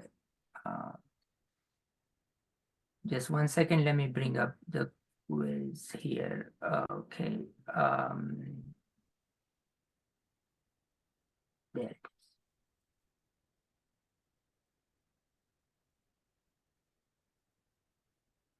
All right. So the last quiz is due Sunday 2:30, and then if again, like I want to reiterate, if you want to submit anything which you have not submitted yet, you have until Sunday 2:30 to submit quizzes or labs which you haven't submitted before. So the last quiz is based on the last lecture. Write a paragraph on comparative analysis of on-premise and cloud infrastructures. Let's say you have created an EC2 instance in AWS. What security threats would you consider, and how would you mitigate them? So this is a bit more about cloud security. And then discuss key security challenges associated with large language models in sensitive environments, and how would you implement measures to mitigate these. Sumedh mentioned a good one today, like, all these chatbots were doing coding. So, how would you protect something like that? You are an AWS admin, and you're concerned that set of AWS credentials have been compromised. What would you do to kind of mitigate? Like, how would you protect the cloud security? And then last but not least, give me some feedback on the class, things you like, things you think would improve the learning experience. So that's the last quiz. It is due. It is due Sunday. Or cool. And then between now and your next class, if you're looking for a book to read, I kind of recommend this book, A Hacker's Mind. It's a book by Bruce Schneier. He's one of the security gurus, if you will. But it has a lot of like these examples, right, from like AI breaches to like, telephone breaches. And so it's quite entertaining read. But it kind of goes into more like the hacker mindset than like the technology. So it kind of motivates you on the skills needed to be an hacker. I do have a number of slides in this lecture which you can use, but I'm not going to go too much into it. The tool I usually recommend to look at security careers is cyberseek.org. And then we kind of cover a little bit about like what type of jobs there are and like how many openings there are and such. And in the slides, you will find some tips. You know, in security, you will always have an imposter syndrome, like meaning like you will always feel that you're not good enough for the job. And that's like, even if you have like 20 years of experience, you will still feel that way, because this field is very fast moving and it is very practical. So kind of keep that in mind, like you always have to keep learning. For labs and CTF, you can try, if you want to kind of level up from try Hack Me, Hack the Box is a good lab platform, if you will. But try more things on Try Hack Me as you're kind of learning. And then if we covered these two bug bounty platforms, Bugcrowd and HackerOne, they are great ones to actually, get some cred, right? So instead of certifications, if you kind of can say like, hey, I have found $3 on HackerOne or Bugcrowd and I've gotten paid for it, that's a way better credential than anything else. So keep that in mind. I do have this in the slides. And then if I have summarized all the links we've talked about in the class in these slides, if there are like blogs you want to follow or things you want to read, this is a good list to start with. There is, Bruce Schneier's blog, and then, a lot of technical details on hacks you can find on dark reading. Cool. Awesome. More resources on cyberdefenders.program.com. Some of the slides from this class are there as well. Please keep in touch. You can add me on LinkedIn. If there is anything you need from me, please feel free to send a personal note on Discord. I'm looking forward to seeing you guys in person between now and end of March, if you organize a get together. You can also rate me on Rate My Professors. We had 2 guests and I'm adding the slides from them in. Feel free to add them on LinkedIn as well. Wasil Bakalav and Sumit Burde. Awesome. That's all I had for today and for the class. Your grades will be available mid to late next week. As soon as all your submissions are in by Sunday, I'll kind of finalize the grades and put them in next week. If you see any discrepancies or anything you want to review, please send me an email or a Discord message. So your course grades should be out next week. And please complete the quiz or any other assignments before Sunday. Cool. All right. Awesome. Great. Thank you so much. It's a great Thank you class. so much. Yeah, I was wondering, are you going to be teaching any other sections? Like I know CIS 60 is coming up. I'm still trying to get into that. But I was wondering if you're going to be teaching any more courses, because I really liked your curriculum style and how you approach it from the games, and because I actually do that in my own classes and stuff. And so I was just wondering if you're going to be teaching any of the other courses moving ahead, or if you know or you don't know yet. Yeah, I'm teaching 60 next quarter, but I'm filling in because the instructor is on vacation. Usually I don't teach that class. Is that Carol Rogers and Brian Zaug? Yeah, that I'm Okay. I'm Oh, that's the one I've been substituting trying to get for. into. Yeah, I'm substituting for Brian. Yeah, that's I have taught parts of that class before, but it's primarily Brian's curriculum. So I'm just substituting for Brian. And then I teach cloud security, which will be in fall. And then Cloud security. Okay. Cool. And Awesome. may I ask? I know it's the term hasn't started yet. I think that starts on the 18th or the 22nd. If you've been trying to get into the course because the wait list was full, and the class was full, but there wasn't another section. Should I reach out to you, or what should I do? I talked to Professor. Yeah, because usually Brooks. they say wait until the class and just show up. Yeah, Professor She Brooks, said because just show. we only have so many seats for the class, and usually students drop Mhm. out at some point. Mhm. So but the best would be to, you know, to wait until the class starts and see if anything Okay, opens up. that starts on, was it March 22nd or March 18th? Listed as section, I believe. Yeah, just send me an email on that class. Okay. Let's Okay. use this time for this Okay. class. All right. No, All right. definitely. So, but Okay. thank you so much. This has been an excellent experience. I just want to say thank you. No, you're welcome. Thank you. Thank you, guys. I enjoyed teaching this class, and keep in touch. Use the Discord. And you know, if someone organizes a meetup, let me know. We can organize it on Discord. I put in my potential times in the slide here. And then if you have any things you want to do, like King of the Hill or something like that, I'll be happy to drop in as well. Okay, so keep learning. This was just your first like introduction to hacker techniques.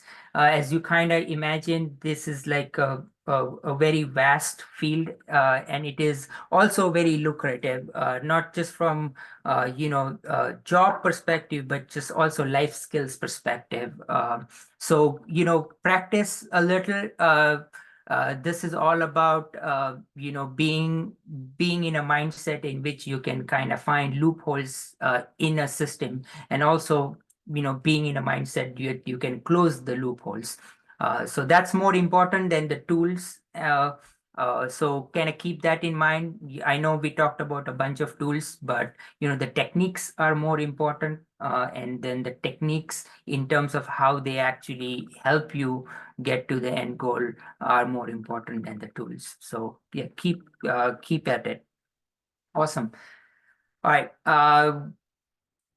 Sorry for going over on this class. I wish you guys a happy weekend, and see you guys in the next class. Thank you. Awesome. Thank you. Thank you. All right. Have a great weekend. Thank you. Professor, can you hear me? Yeah, go ahead.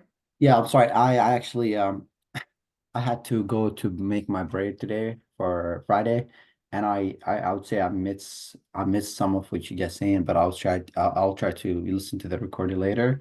So we will have another class with you next, or is this the last? This is the last class. Yeah, I mean, I'm saying this is the last class. And all the submissions are due by Sunday. You can submit if you have not submitted assignments or quizzes.